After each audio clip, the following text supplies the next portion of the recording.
Siz kelib birovning qoladiganlar bor. orzusini amalga oshirish uchun yashayapsiz-da aslida. Birovni bu yomon-ku. Bundan ya'ni sizga o'zi bir marta berilgan umrni mayli u dadangiz bo'lar, adangiz bo'lar, oyingiz bo'lar, boshqa bo'lar, lekin uni orzusini amalga oshirish uchun yashamaydi-ku odam. Yo, kimdir mana adabiyotga yoki san'atga bir qobiliyati borda, iqtisodiy yo'nalishda yuribdi-da, masalan. Shunaqalar bor-da. Jamiyatda e'tibor qilsak, bir bahsli fikr yuradi. Diplom muhim emas, malaka, ko'nikma, bilim muhim deydi. Siz mana shu borada qanday fikrdasiz? Ikki xil fikrdaman. Ba'zi bir kasblar bor, rostdan ham diplom muhim emas. Lekin ba'zi bir kasblar bor, ya'ni mutaxassislik borki, unga diplom muhim. Masalan, tasavvur qiling, siz yuridik fakultetida o'qimasangiz, hech qachon yuristman deb o'zingiz ayta olmaysiz. Masalan, qonunchilikni suqib ichib olgan bo'lsangiz ham, yo'q, men yuristman deb ayta olmaysiz-da, chunki sizda mutaxassislik yo'q.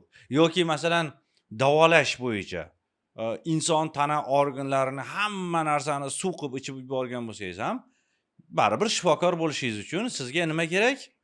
Diplom kerak. Ya'ni bunaqa holatlarda diplom muhim mutaxassislik sohalarida. Lekin ba'zi bir sohalar borki, ularda diplom o'z ahamiyatini yo'qotadi.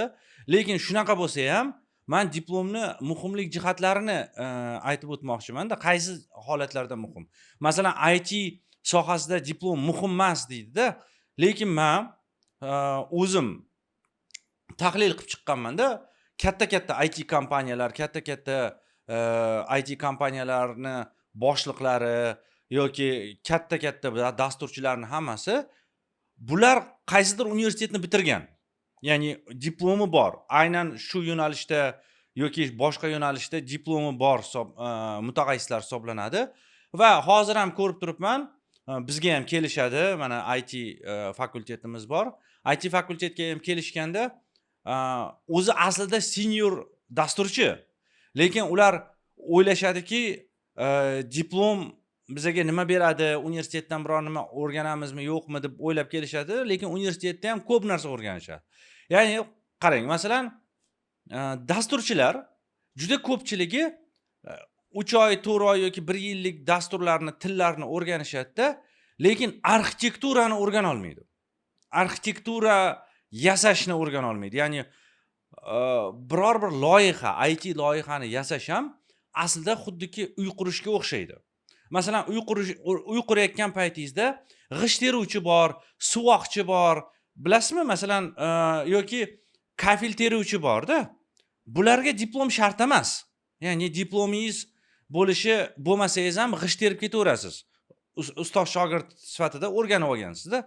Lekin uyni arxitekturasini qurish uchun siz arxitektor bo'lmasangiz, buni qila olmaysiz. Ya'ni xuddi shunga o'xshagan narsa-da. Mana juda ham men hozir bir ikkita IT loyihani ustida ham ishlayapmiz.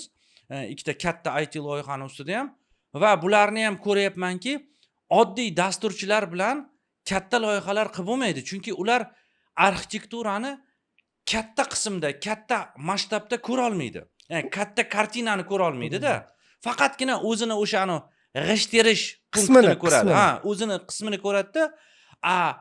Katta qismni ko'rish uchun bu faqatgina ozgina bilimni o'zi yetarli emas-da. Universitet faqatgina ozgina bilim emas, universal bilim beradi-da. Sintetik bilimlar majmuasi kerak. Da, sintetik bilimlar. Masalan, siz matematikadan ham xabardor bo'lishingiz kerak, mantiqdan ham xabardor bo'lishingiz kerak, gumanitar yo'nalishlardan ham xabardor bo'lishingiz kerak, marketingdan xabardor bo'lishingiz kerak. Lekin siz oddiygina g'isht teruvchi bo'ladigan bo'lsangiz, bu siz faqatgina o'zingiz qilayotgan ishni ko'rasiz-da, tor doirada. Keng doirada ko'rish uchun sizga ancha-muncha fundamental bilimlar, sintetik bilimlarni majmuasi kerak bo'ladi. O'sha uchun bu diplom muhimlik jihatlarida. To'g'ri, diplomsiz ham ishlab yurgan dasturchilar ko'p, lekin men ularning orasida aynan katta loyihalarning arxitekturasiga o'tirganlarini kam ko'raman. Deyarli yo'q. Katta loyihalar, masalan, Google'ni olasizmi, Microsoft'ni olasizmi, boshqa katta gigant kompaniyalarni boshlarida turganlar ham baribir katta hajmdagi ma'lumotlarni hazm qilishi uchun, katta hajmdagi ma'lumotlarni analiz qilib, ulardan qandaydir xulosa chiqarish uchun universal bilimlarga ega bo'lish kerak-da. Bu faqatgina bitta kichkina narsani bildim, bo'ldi, men dasturchiman, diplom shart emas deganlarini men uzoqqa borganini ko'rmaganman. Qaysi sohada diplom shart emas, masalan, bir tomondan qo'shilaman dedingiz-ku. Ha. Masalan, tadbirkorlikda diplom shartmi? Tadbirkorlikda diplom shart emas, to'g'ri, siz masalan, tadbirkor bo'lsangiz, diplom shart bo'lmasligi mumkin.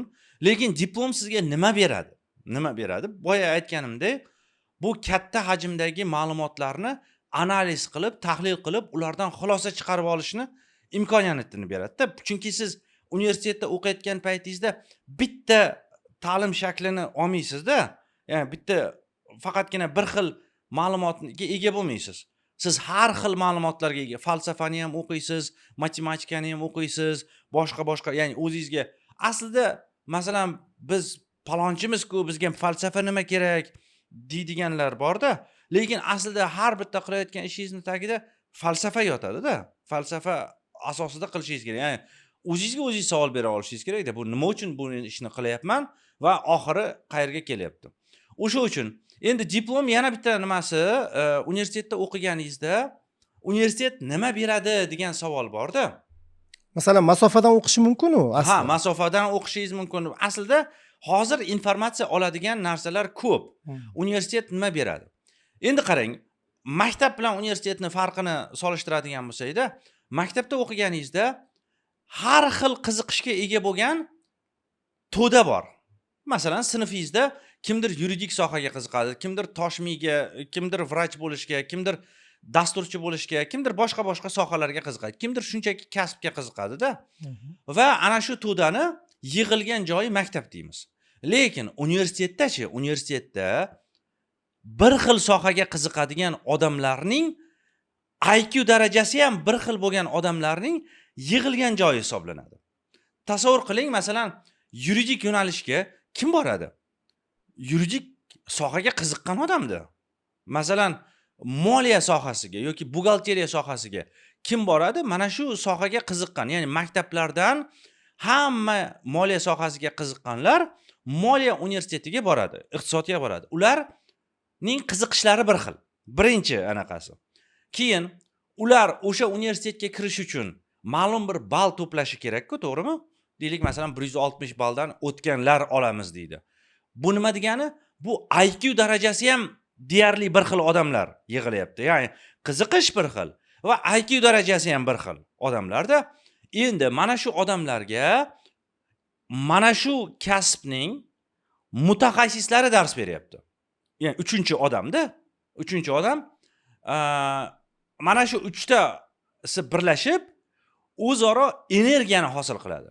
Mana shu energiya jihatida ko'p narsa sodir bo'ladi. Masalan, men o'zim yurist bo'lganim bilan deylik meditsina xodimi bilan o'tirib olib, u bilan meditsina haqida gaplashish menga qiziqmas-da.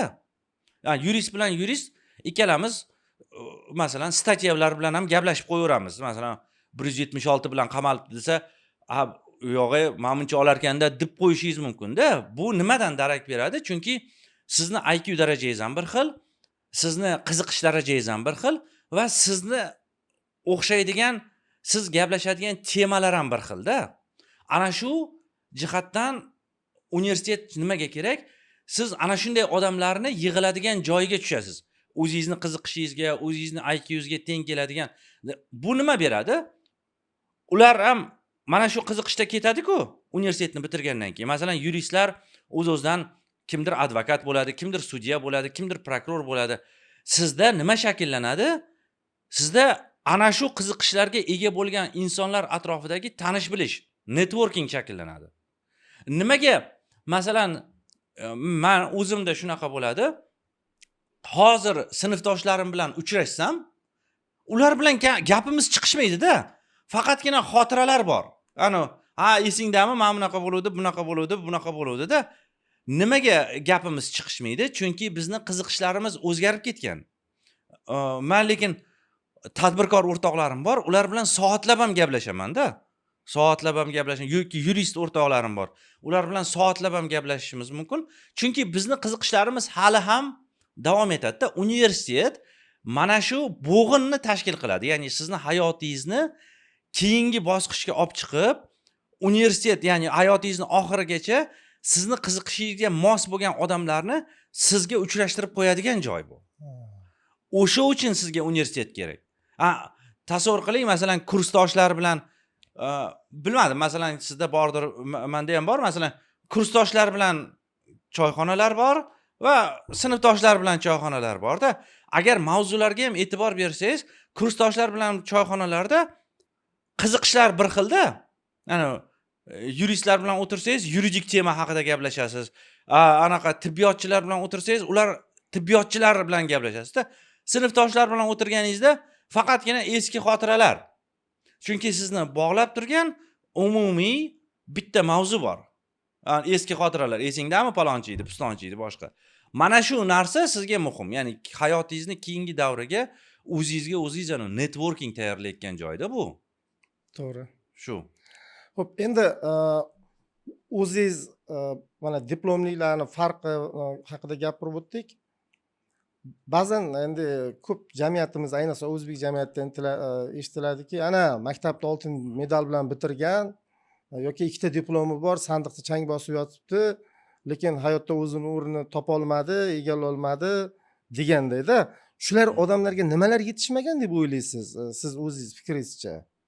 Nima yetishmagan? Bilim bor.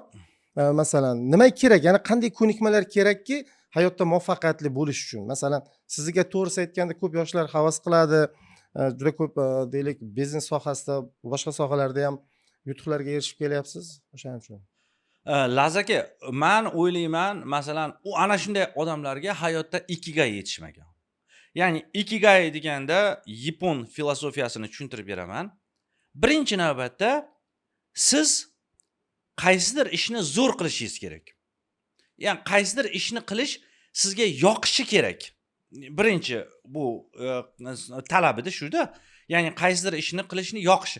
Buni qanday bilasiz? O'sha ishni tekinga bo'lsa ham qilaverasiz. Ya'ni hech kim pul to'lamaydi sizga. Tasavvur qiling, nimaga futbolistlar futbolni sevib o'ynaydi? Chunki ular yoshligida shu futbolni o'ynaverganda, hech kim ularga pul bermagan bo'lmasa, hech kim ularga bir qanaqadir kubok, medal beramiz demaganda, shunchaki o'ynagan. Ya'ni mahallaga chiqqan, o'ynaganda va bu ularga yoqqan. Soatlab o'ynashi ham, boshqa qilishi ham yoqqan. Bu birinchi, yoqish. Siz qilayotgan ish o'zingizga yoqishi kerak. Birinchi talab shu. Ikkinchi talab, siz qilayotgan ishni siz zo'r uddalashingiz kerak. Masalan, futbol o'ynash sizga yoqadi, lekin ko'ryapsizki, sizdan Messi chiqmaydi. Ya'ni zo'r futbolni zo'r o'ynab olmayapsiz, shunchaki, lekin yoqadi, soatlab o'ynaysiz, anaqa o'zingizga yoqadi, boshqa qiladi-yu, lekin sizdan chiqmayapti-da bu narsa, tushunyapsizmi? Yoki masalan rassomni oladigan bo'lsak, rassom soatlab chizyapti-yu, o'ziga yoqayapti. Lekin uni chizgan rasmlari uncha emas yoki o'xshata olmayapti yoki undan rassom chiqmayapti-da. Ikkinchi talab shu, ya'ni birinchisi yoqish kerak bo'lsa, ikkinchisi siz qilayotgan ish zo'r bajarishingiz kerak.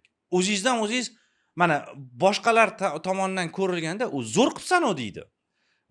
Zo'r bo'pti-ku deydi-da. Masalan, deylik rejissyorlar yoki operatorlarni ham oladigan bo'lsak-da, ba'zi birlar bor, ularga operatorlik qilish yoqadi, lekin chiqmaydi-da. Qandaydir bir kadrni ko'ra olmaydi, boshqa qila olmaydi. Shu talant yo'q ularda.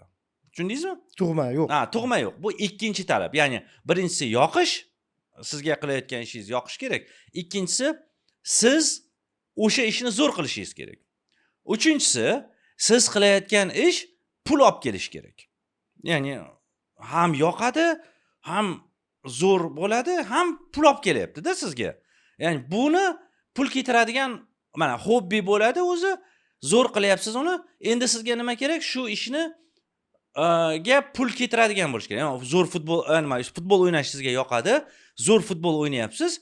Endi nima qilishingiz kerak? Birorta klubga sotilishingiz kerak, ya'ni birorta klubga qo'shilib, u yoqdan pul olishingiz kerak. To'g'rimi? To'g'ri, xizmatingizni taklif Ha, qilib. xizmatingizni taklif qilishingiz kerak. Va pul keltirishni boshladi, ya'ni o'zingizni hobbingiz pul keltirishni boshladimi? 4-talab siz qilayotgan ish jamiyatga foyda olib kelishi kerak.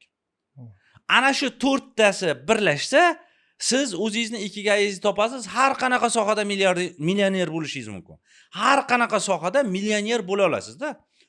Tasavvur qiling, masalan, meni o'zimdan oladigan bo'lsam-da, meni ota-onam o'qituvchi. O'qituvchilik qandaydir o'zimga yoqadi. Ana hech kim pul bermasa ham o'rgataveraman. Ana birortasi maslahat so'rab keladi, boshqa so'rab keladi. Men qandaydir ichimda, qonimda o'qituvchilik qoni bor-da. O'zimga yoqadi. Va o'qituvchilik qilganimda zo'r o'xshaganda, ya'ni bolalarim o'sha o'quvchi bolalar natijalar ko'rsatgan, ularga darslarim yoqqan, boshqa qilgan. Ya'ni o'z-o'zidan o'quvchilar ko'payishni boshlagan. Bittagina o'quvchidan boshlaganmizda bu Profi University, Profi Group degan kompaniya o'zi bittagina o'quvchidan boshlangan.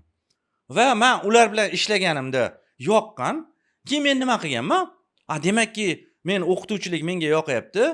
O'qituvchilikdan qandaydir bir natijalar olayapman. Endi demak nima qilishim kerak? Uni pul keltiradigan holatga aylantirishim kerak. Nima qilganman? O'quv markazi ochganman. O'quv markazi ochganman, uni pul keltiradigan holatga keltirganman va bu o'quv markazi ochishim jamiyatga ham foyda keltirgan. Mana shu 4ta narsani birlashtirish kerak. Siz aytayotgan o'sha ikkita diplomlilar, ikkita diplomi bor lekin chang bosib yotganlar, katta ehtimol bilan agar ichiga kirib ko'rsangiz, ichida nima o'zi seni orzuing nima yoki ichingdagi bir bolacha nima deyapti desangiz, bular aslida shu sohani egalari bo'lmaganda, shu sohaga kimdir olib kirib qo'ygan yoki qiziqishi bo'lmagan yoki boya aytganimda ularda o'zi bu sohani ishlashga talanti bo'lmagan. Masalan, meni o'rtoqlarim bor, ba'zilari iqtisodiyotga kirgan, buxgalteriyaga kirganda, lekin hisob kitob bilan ishlashga anaqasi yo'q-da, nima deydi, sabri chidamaydi. Bular qanday qilib buxgalter bo'ladi degan savol bor-da. O'sha uchun va ko'pchilik masalan mana shu 4tani birlashtira olmagandan keyin o'qigan fanlari, o'qigan bu olgan diplomlari shunchaki havoga uchib ketadi. Va hayotda mana shu 4ta narsani birlashtirsa muvaffaqiyatsiz bo'lgan insonni ko'rmaganman-da. Agar ichiga kirib uni so'rasangiz, nimani yoqtirasan o'zi? Seni anaqang nima? Boyagi muhabbating o'zi nimada? Kim bo'lishni orzu qilgansan? Boshqa hamma narsani surishtirib ko'rsangiz, shunaqa bo'lganda. Meni ham kuzatishim bo'yicha o'zi ko'pchilik odam o'zi nima xohlashini aniqlay olmay yashab o'tib ketadi. Ha, shu. Ana shu ikigayda, ana shu ikigayni topolmay o'tib ketadi. Shunday.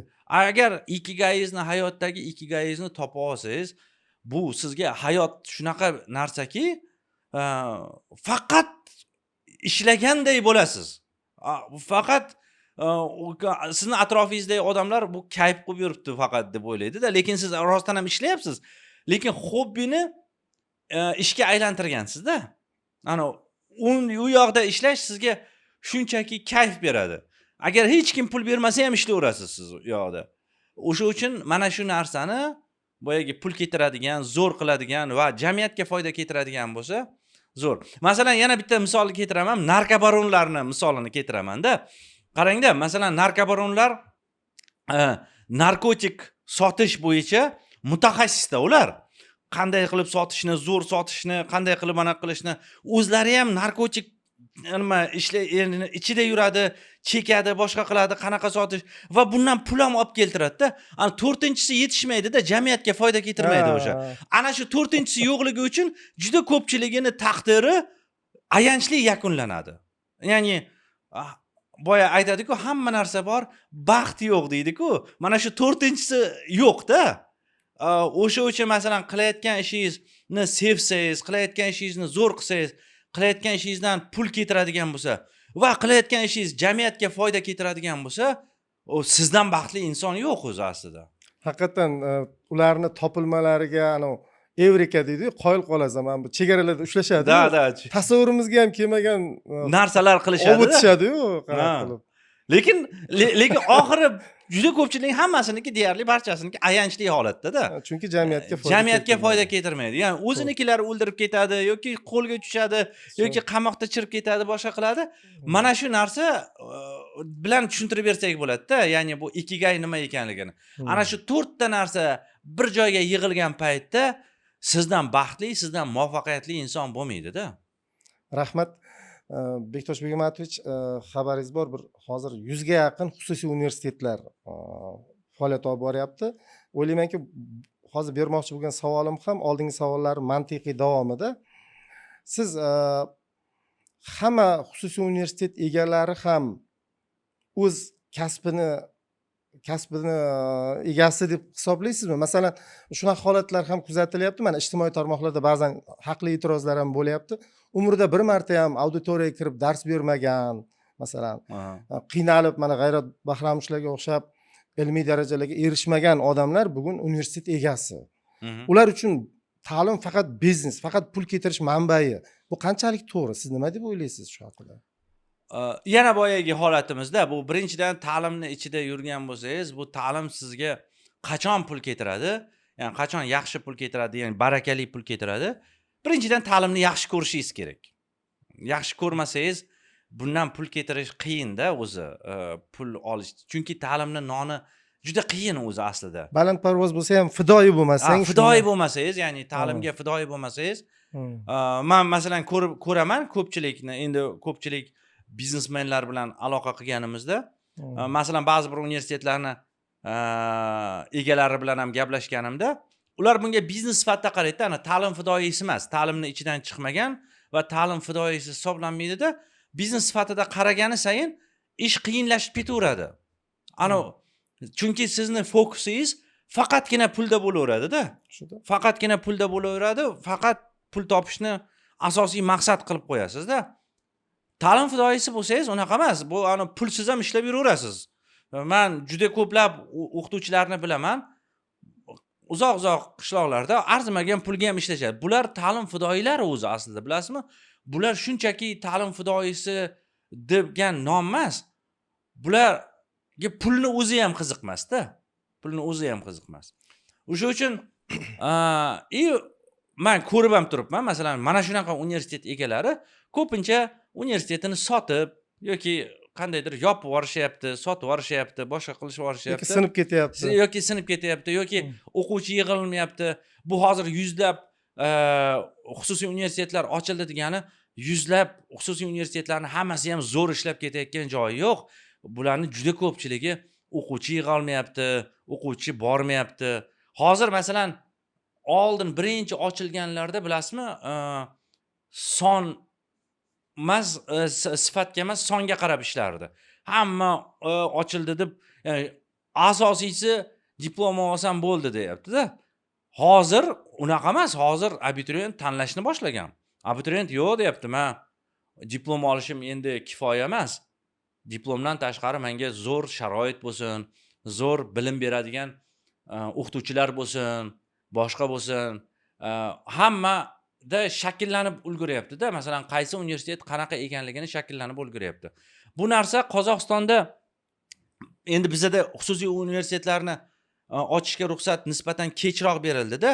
Lekin Qozog'istonda xususiy universitetlar ancha oldindan ochilganda, hozir masalan Qozog'iston xususiy universitetlar bozoriga qaraydigan bo'lsangiz, boshida 500 ga yaqin xususiy universitetlar ochilgan. Hammasi O'zbekistondan ham borgan, talabalar boshqadan ham borganda, hozir juda ko'pchiligi sinib ketgan. Yo'q bo'lib, yopilib, chunki bozorni talabi shu-da. Bozorni oldin songa o'ynab olamiz, keyin sifatga o'tamiz. Hozir masalan, meni o'ylashim bo'yicha bundan keyin faqatgina sifatli universitetlar qoladi. Odamlar shunchaki pul to'lashni o'ziga ep ko'rmaydi bundan keyin. Ayni paytda siz bilan suhbatimiz qabul jarayonlari paytiga to'g'ri kelyapti-da. Esingizda bo'lsa 2-3 yil oldin universitetlarga kirish uchun hujjat topshirganlar soni 1 milliondan oshib, shunaqa hatto 1 million 300 minglab bo'lib ketuvdi. Bu yilgi statistikaga qarasak keskin bir tushish borda. 700 ming nari beri 600. Yo'q, Bu nimani- 640 ming Ha, bo'ldi, ha. lekin undan ham 70 mingtasi imtihonga kelmagan. Ana. Endi Qatnashmagan. bu raqam nimani anglatadi siz uchun? Nega bunday bo'lyapti? Nima deb o'ylaysiz? O'ylab ko'rgan bo'lsangiz kerak baribir. Yo'q, bu raqam, masalan siz 1 million 200 ming degan raqamingiz, Aha. bu adashmasam 2017-yil, 2018-yillarni gapi edi-da bu. Mhm. Bu birinchidan biz u paytlarda nisbatan yopiq davlat edik. Ya'ni esingizda bo'lsa, o'sha eski O'zbekiston, yangi O'zbekiston deb gapiradigan bo'lsak, masalan, bizda ma'lum bir universitetlar bor edi va faqat o'sha universitetlarga kirish mumkin edi. Va tanlov kam edi. Ha, tanlov kam edi. Ha. Bo'lib ham bir yilda bitta imkoniyatingiz bor. Uni o'tkazib olsangiz tamom bo'ldi. Siz hozir tanlovlar ko'p, birinchidan, ya'ni xususiy universitetlar ochildi. Endi u tanlovlardan tashqari davlatimiz chetga, ya'ni top universitetlar bor-ku, Amerika universitetlari chetga ham eshiklarni lang ochib qo'ydi-da.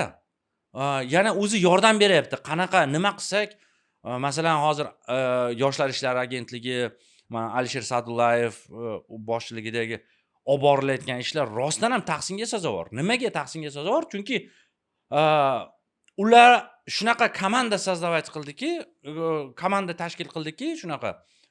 Ana shu komandada chetga, masalan, ketib o'qimoqchi bo'lganlarga ko'mak beradigan komandada bu qanday qilib boriladi, qanaqa qilib oldinlar, masalan, men o'zim o'qigan paytlarda, o'zim abituriyent bo'lgan paytlarda bizda qanaqadir universitet haqida informatsiyani topishni o'zi katta azob edi. Nafaqat unaqa menga maslahat beradigan bir mutaxassislar olami emas. Informatsiya shu universitet haqida qayerda joylashganligi to'g'risidagi informatsiyani o'zi ham katta narsa edi-da. Yana davlat tomonidan. O'sha uchun chetga ketadigan talabalarimiz ko'paydi. Abituriyentlar. Bu ham bitta katta salmoqli. Agar e'tibor bersangiz, abituriyentlar soni o'sha, bitiruvchilar soni yildan yilga oshmoqda. Lekin davlat universitetlariga topshiradigan abituriyentlar soni kamayib boryapti. Bu yildan yilga kamayib boryapti. Va bu nima degani? Masalan, hozir 155 ming talaba qabul qilinsa, 155 minglik kvotamiz bor-ku. 150 oliy ta'lim fan va innovatsiyalar vazirligi 155 minglik kvota e'lon qildi. Ya'ni 155 mingta talabani olamiz degani. Endi bu nima degani? 600 mingga hisoblasak, bu har 4 ta abituriyentdan bittasi talaba bo'ladi degani. To'g'rimi? Kamida 600 mingligi. Endi 2018-yilga qaytadigan bo'lsak, u paytda kvota ham kam edi. Mayli 150 mingta kvota deb oladigan bo'lsak, 1 million 200 mingni hisoblasak, taqriban oladigan bo'lsak, har 10 ta abituriyentdan bittasi talaba bo'lar edi. Tushunyapsizmi? Bu juda katta farq-da bu. Mana shu farqni kamayishga sababchilardan bittasi bu xususiy universitetlarga imkoniyatlar berilgani va undan tashqari tashqi universitetlarga, ya'ni chet el universitetlariga ham yuborish rag'batlantirilayotgani. Undan tashqari faqat yuborish rag'batlantirilmayapti. Agar top 300 ga kiradigan universitetlarga kirsang, seni kontraktingni to'lab ham beramiz, deyapti. Bu ham katta narsa-da. Bu menimcha bu inqilobiy o'zgarish, inqilobiy o'zgarish hisoblanadi. Zo'r bo'ldi. Bu mana shular va bundan keyin men o'ylaymanki, davlat universitetlari ham katta raqobatga kiradi. Agar mana Laziz aka, siz bilasiz, masalan 2017-yildan oldin, 2016-yildan oldin men birorta universitetni, birorta davlat universitetini chiqib olib reklama qilganini, reklamaga pul sarflaganini bilmaganman. Masalan, men 2002-yilda nimaga kirganimda, Jahon tillari universitetiga kirganimda, marketing bo'limi degan bo'lim bor edi. Jahon tillari universitetida. Men o'shanda o'ylaganmanki, bu marketing bo'limini vazifasi bu marketing qilish deb o'ylaganman. Ya'ni universitetni tanitish, universitetni ko'proq odamlar bilishi uchun xizmat qilish deb o'ylaganman. Lekin bilganmanki, o'shanda marketing bo'limi bu shartnoma tarqatadigan bo'lim ekan. Ya'ni faqat shartnomani tarqatib o'tiradi kelgan kontraktga tushgan talabalarga shartnoma berib, shartnomani olib ularga imzo qo'yadigan bo'lim ekan. Bu tushunyapsizmi? Ya'ni qanday bo'lgan? To'g'ri, shunaqa edi. Endi hozir davlat universitetlarida ham marketing bo'limi bor. Ular ham o'zlari reklama qilmaydigan bo'lsa, o'zlari qandaydir bir xalqqa tanitmaydigan bo'lsa, ularni obro'yi tushib ketyapti. Ularga boradigan abituriyentlar tushib ketyapti. Bu mana shu raqobatni natijasi aslida. Mana shu raqamlar kelgusida qanday bo'lishi mumkin? Siz o'zingiz bir taxmin qilib ko'rasizmi? Kelayotgan abituriyentlar soni xususiyga ham, davlatnikiga ham kamayib boraveradimi? Nima deb o'ylaysiz? Yo'q, kamayib bormaydi, chunki tug'ilish sonimiz ko'p. Ha. Tug'ilish soni ko'p bo'lavergan sari abituriyent ham ko'payib boraveradi. Ha. Mani o'ylashim bo'yicha, ya'ni bu iqtisodiy narsa-da bu endi. Masalan, abituriyent tug'ilish soni ko'p bo'lgan sayin talab shunga qarab oshib boraveradi. Mani o'ylashim bo'yicha balki davlat tobora o'z universitetlarini sotishni boshlaydi deb o'ylayman. Ha. Chunki universitetlarni sotib, masalan, mana shunaqa universitetlarni, shunaqa davlatlarni bor. Universitetlarini deyarli hammasini sotib yuborgan xususiy universitetlarni va buni xususiy tashkilotlar boshqaradi. Faqat o'sha xususiy tashkilotlarga budjet ajratib turadi. Masalan, ularni boshqarmaydi-da, qandaydir nazoratlar bor. Ya'ni dasturlar, boshqalar, dunyoviylik, hamma nazoratlar bor-ku, lekin budjet. Tasavvur qiling, bu zo'r narsa-da. Siz subyektni, xos subyektni deylik, masalan, o'sha iqtisodiy bir subyektni boshqarishidan o'zingizni tiyib, tashqariga chiqyapsiz-da, uni boshqaruvini boshqa bir xususiy tashkilotga beryapsiz-da. Faqat aytyapsizki, men senga har yili deylik, masalan, 100 milliard pul beraman. Mana shu 100 milliardga sen meni imtihonimdan o'tgan talabalarni o'qitishga majbursan. Ya'ni men seni anaqa xo'jalik ishlaringga aralashmayman. Qanaqa boshqarasan, elektrikni to'laysanmi, gaz to'laysanmi, qanaqa qilasan, binoni boshqarish, bu o'zingning ishing. Yani hozir davlat universitetlarida bu narsalar davlatning bo'ynida-da. Xos частьni boshqarish, ya'ni xo'jalik qismini boshqarish davlatning bo'ynida. Meni o'ylashimcha, masalan, borgan sari davlat universitetlari sotilib, ular xo'jalikni yuritish uchun boshqa tashkilotlarga beriladi. Davlat faqatgina bilimni nazorat qiluvchi organga aylanadi, institutga aylanadi deb o'ylayman. Hozir test markazi bo'lardi, shunga o'xshash.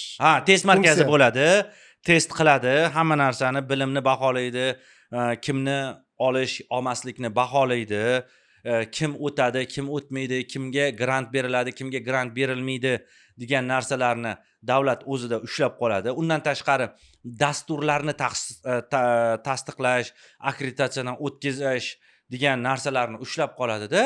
Lekin davlat xo'jalik boshqaruvidan tashqariga chiqadi degan bir fikrim bor. Mana shu 1-2 yil ichida xususiy oliy ta'lim muassasalari ham o'zi kadr yetishtirib, qo'liga diplom berib chiqarishni boshladi.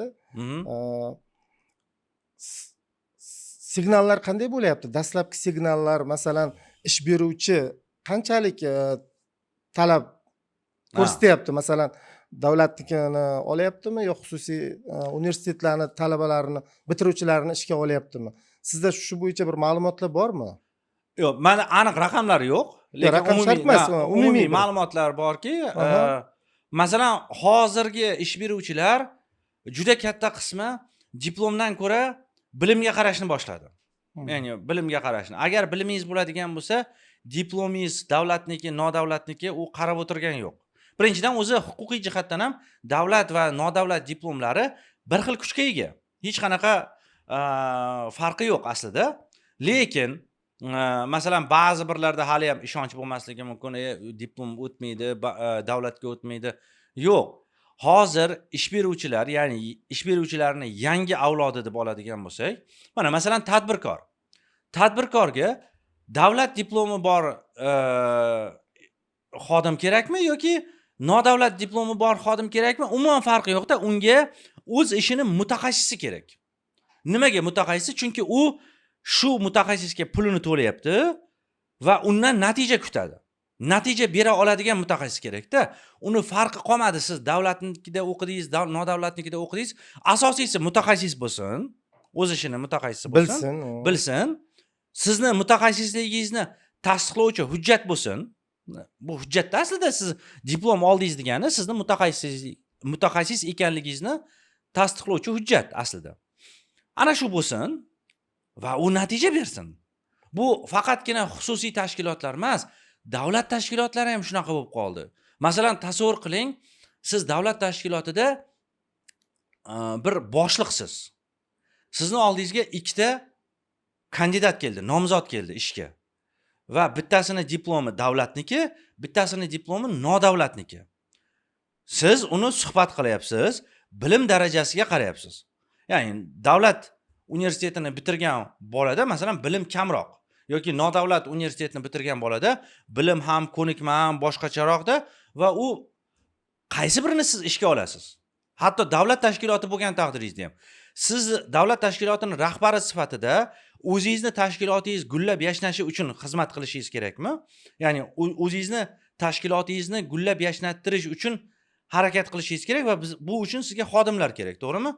Sizga xodimni ushlab turgan diplomining nodavlat yoki davlat ekanligi muhimmi yoki uning bilim darajasi, ko'nikmalari, tajribalari, o'zini qanaqa tutishi va siz uni olganingizda tashkilotingizga qanchalik foyda keltirishi muhimmi? Albatta, ko'pchilik boshliqlar buni ikkinchisini tanlaydi.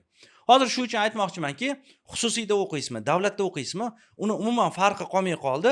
Faqatgina sizni bilim darajangiz, ko'nikmalaringiz, qanchalik o'zingizni ustida ishlaganingiz, qanchalik o'zingizni yaxshi namoyon qila olishingiz muhim bo'lib qoldi.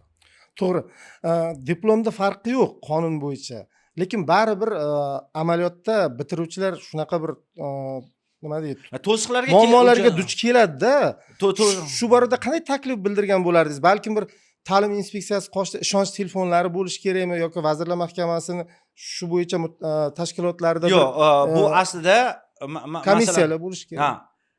Aslida huquqiy jihatdan seni diploming nodavlatniki ekan deb sizni ishga olmaslikka haqqi yo'q. Chunki mehnat kodeksi bor, mehnat inspeksiyasi bor, mehnat vazirligi bor. Ya'ni bu bo'yicha agar qaysidir tashkilotda boshliq sizga seni diploming nodavlatniki ekan, seni ishga ola olmaymiz deydigan bo'lsa, shundoq to'g'ridan to'g'ri o'zingizni hududingizdagi mehnat inspeksiyasiga murojaat qilishingiz mumkin. Mehnat vazirligi bor. Bu uchun qarorlar, kodekslar yozilgan, kodekslarda turibdi. Bu uchun sizni ishga olmaslikka haqqi yo'q aslida. Har qanaqa tashkilot bo'lishidan qat'iy nazar, u davlatning tashkiloti, xususiy tashkilot bo'ladimi? Bu bir. Ikkinchidan, bu uchun alohida mehnat inspeksiyasi tashkil qilib, mehnat alohida qandaydir bir ish qilish kerak emas. Meni o'ylashim bo'yicha, Laziz aka, bu vaqtinchalik trend desak bo'ladi. Nimaga? Chunki hozirgi ish beruvchilarning juda aksariyat qismi davlat oliygohlarini bitirganda va ular davlat oliygohini bitirib kelgan bo'lsa, sen yaxshiroq bilimga egasan degan fikr, ya'ni qandaydir bir paradigma ularda shakllangan. Shu uchun shunaqa ko'z bilan qarashi mumkin. Hatto noqonuniy bo'lgan taqdirda ham. Lekin bu o'zgaruvchan holat. Chunki vaqt o'tgan sari nodavlat universitetlarning talabalari, bitiruvchilari ham o'zlarini ko'rsatishni boshlaydi. Ular yaxshi lavozimlarda ishlashni boshlaydi. Katta ishonchli, mas'uliyatli ishlar ularga berilishi boshlagandan keyin bu narsa o'z-o'zidan yo'qib ketadi. Mana eslab ko'ring, xususiy klinikalar ochilgandi. Birinchi xususiy klinikalar. Ishonmasdik. Odamlar xususiy klinikaga borma, davlatnikiga bor. Va ana xususiyda boshqa davololmaydi, ishonchli emas degan edikda. Mana hozir deyarli hamma xususiy klinikaga boradi. Men hozir o'zimni hududimdagi davlat shifoxonasi qayerdaligini bilmayman ham masalan. Ya'ni shakllandi bu narsa. Bu uchun vaqt kerakda. Xususiy klinika bilan xususiy shifoxonalar bilan davlat shifoxonalari o'rtasidagi raqobatga ham qarang, narxlarga ham qarang.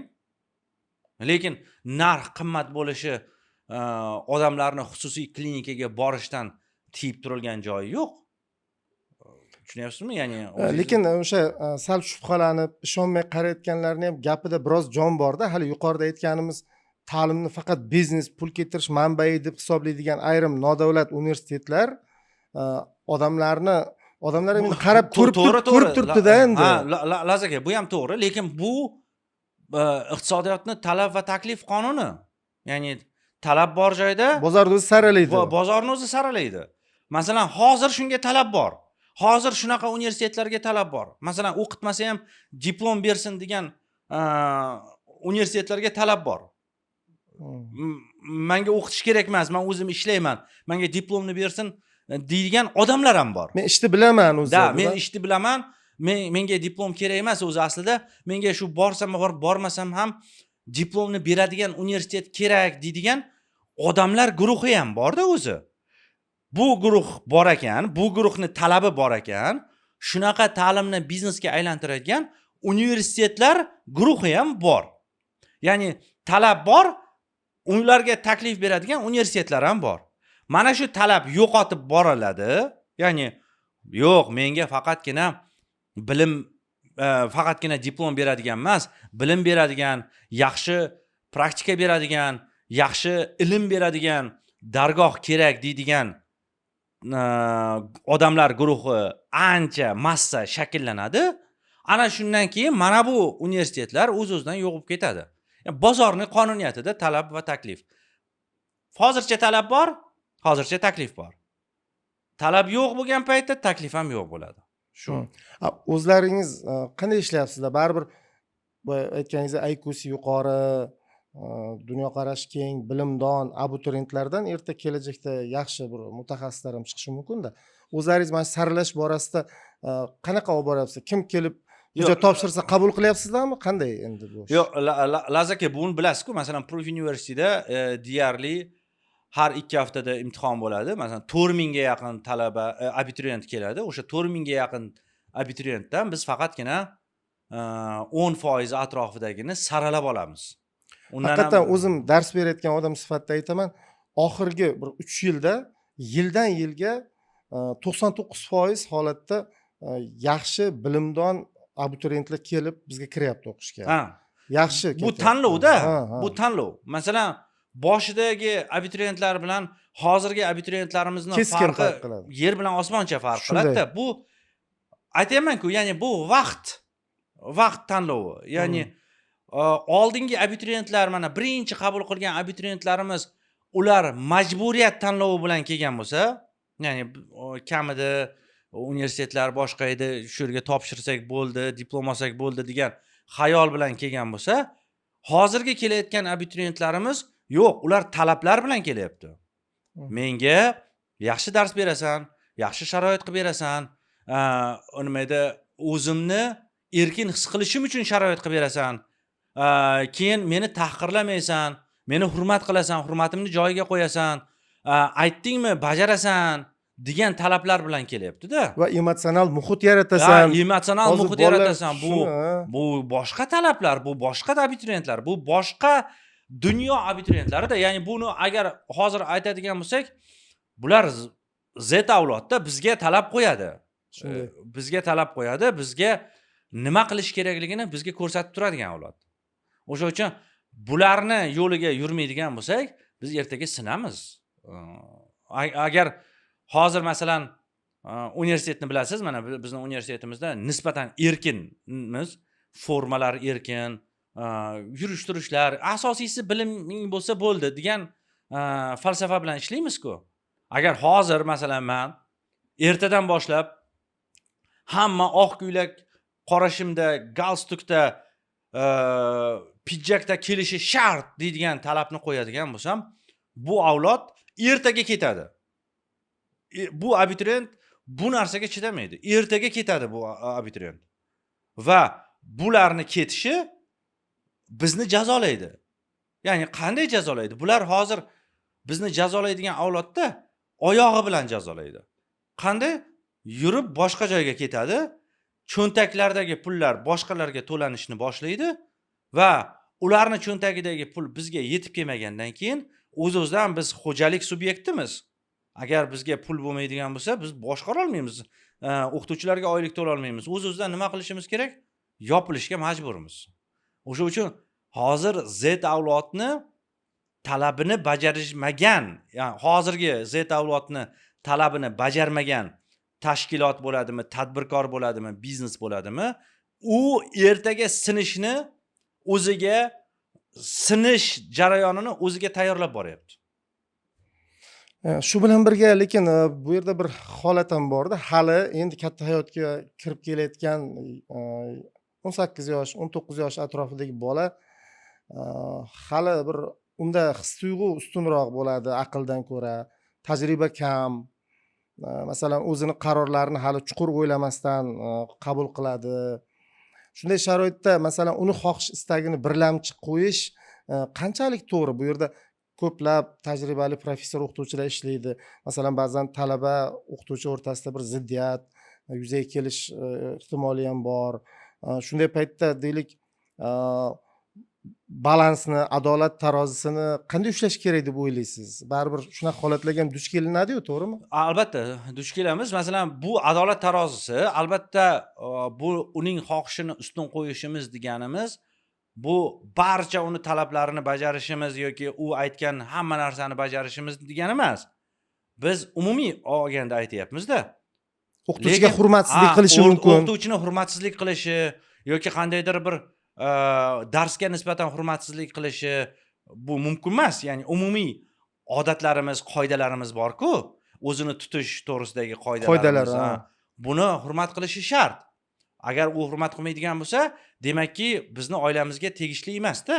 Demakki undan voz kechishimiz kerak. Lekin bitta narsada siz hozir aytyapsiz-ku, mana men o'zimni 18 yoshimdagi holatim bilan hozirgi 18 yoshdagi abituriyentlar, talabalarning holatini taqqoslaganimizda yer bilan osmoncha farq bor-da. Yana qaytaraman, o'sha men 18 yoshda bo'lgan paytimda informatsiyani topish juda katta azob edi. Ya'ni biror narsa haqidagi informatsiyani topish juda katta azob edi-da. Hozir bularni informatsiya topishi tezligi 5 sekundda biror ma'lumotni topishi. Tushunyapsizmi? Men aytmagan bo'lardim, masalan, bular faqatgina his-tuyg'uga bog'lanib qolyapti yoki qandaydir. Bularda sun'iy intellekt bor, qo'lida interneti bor, o'rgatuvchisi bor-da. Masalan, hozir mana Instagramda ko'radigan o'sha psixologlaringiz chiqib ketgan, boshqalar chiqib ketgan. Agar ularni kuzatadigan bo'lsangiz, ular ota-ona bilan qanday muomala qilish kerak, o'qituvchi bilan qanday muomala qilish kerak, o'zini qanaqa tutish kerak, o'ziga ishonchni qanaqa oshirish kerak, hamma mavzuda sizga dars berib qo'yadi. Ya'ni hamma mavzuda informatsiya bor.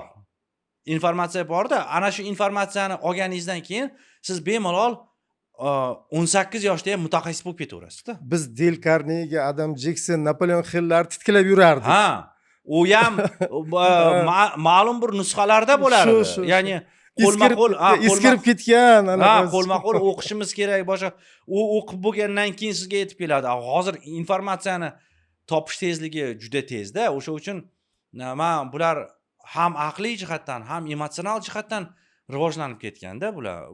Hozir sizga o'tirib aql o'rgatadi.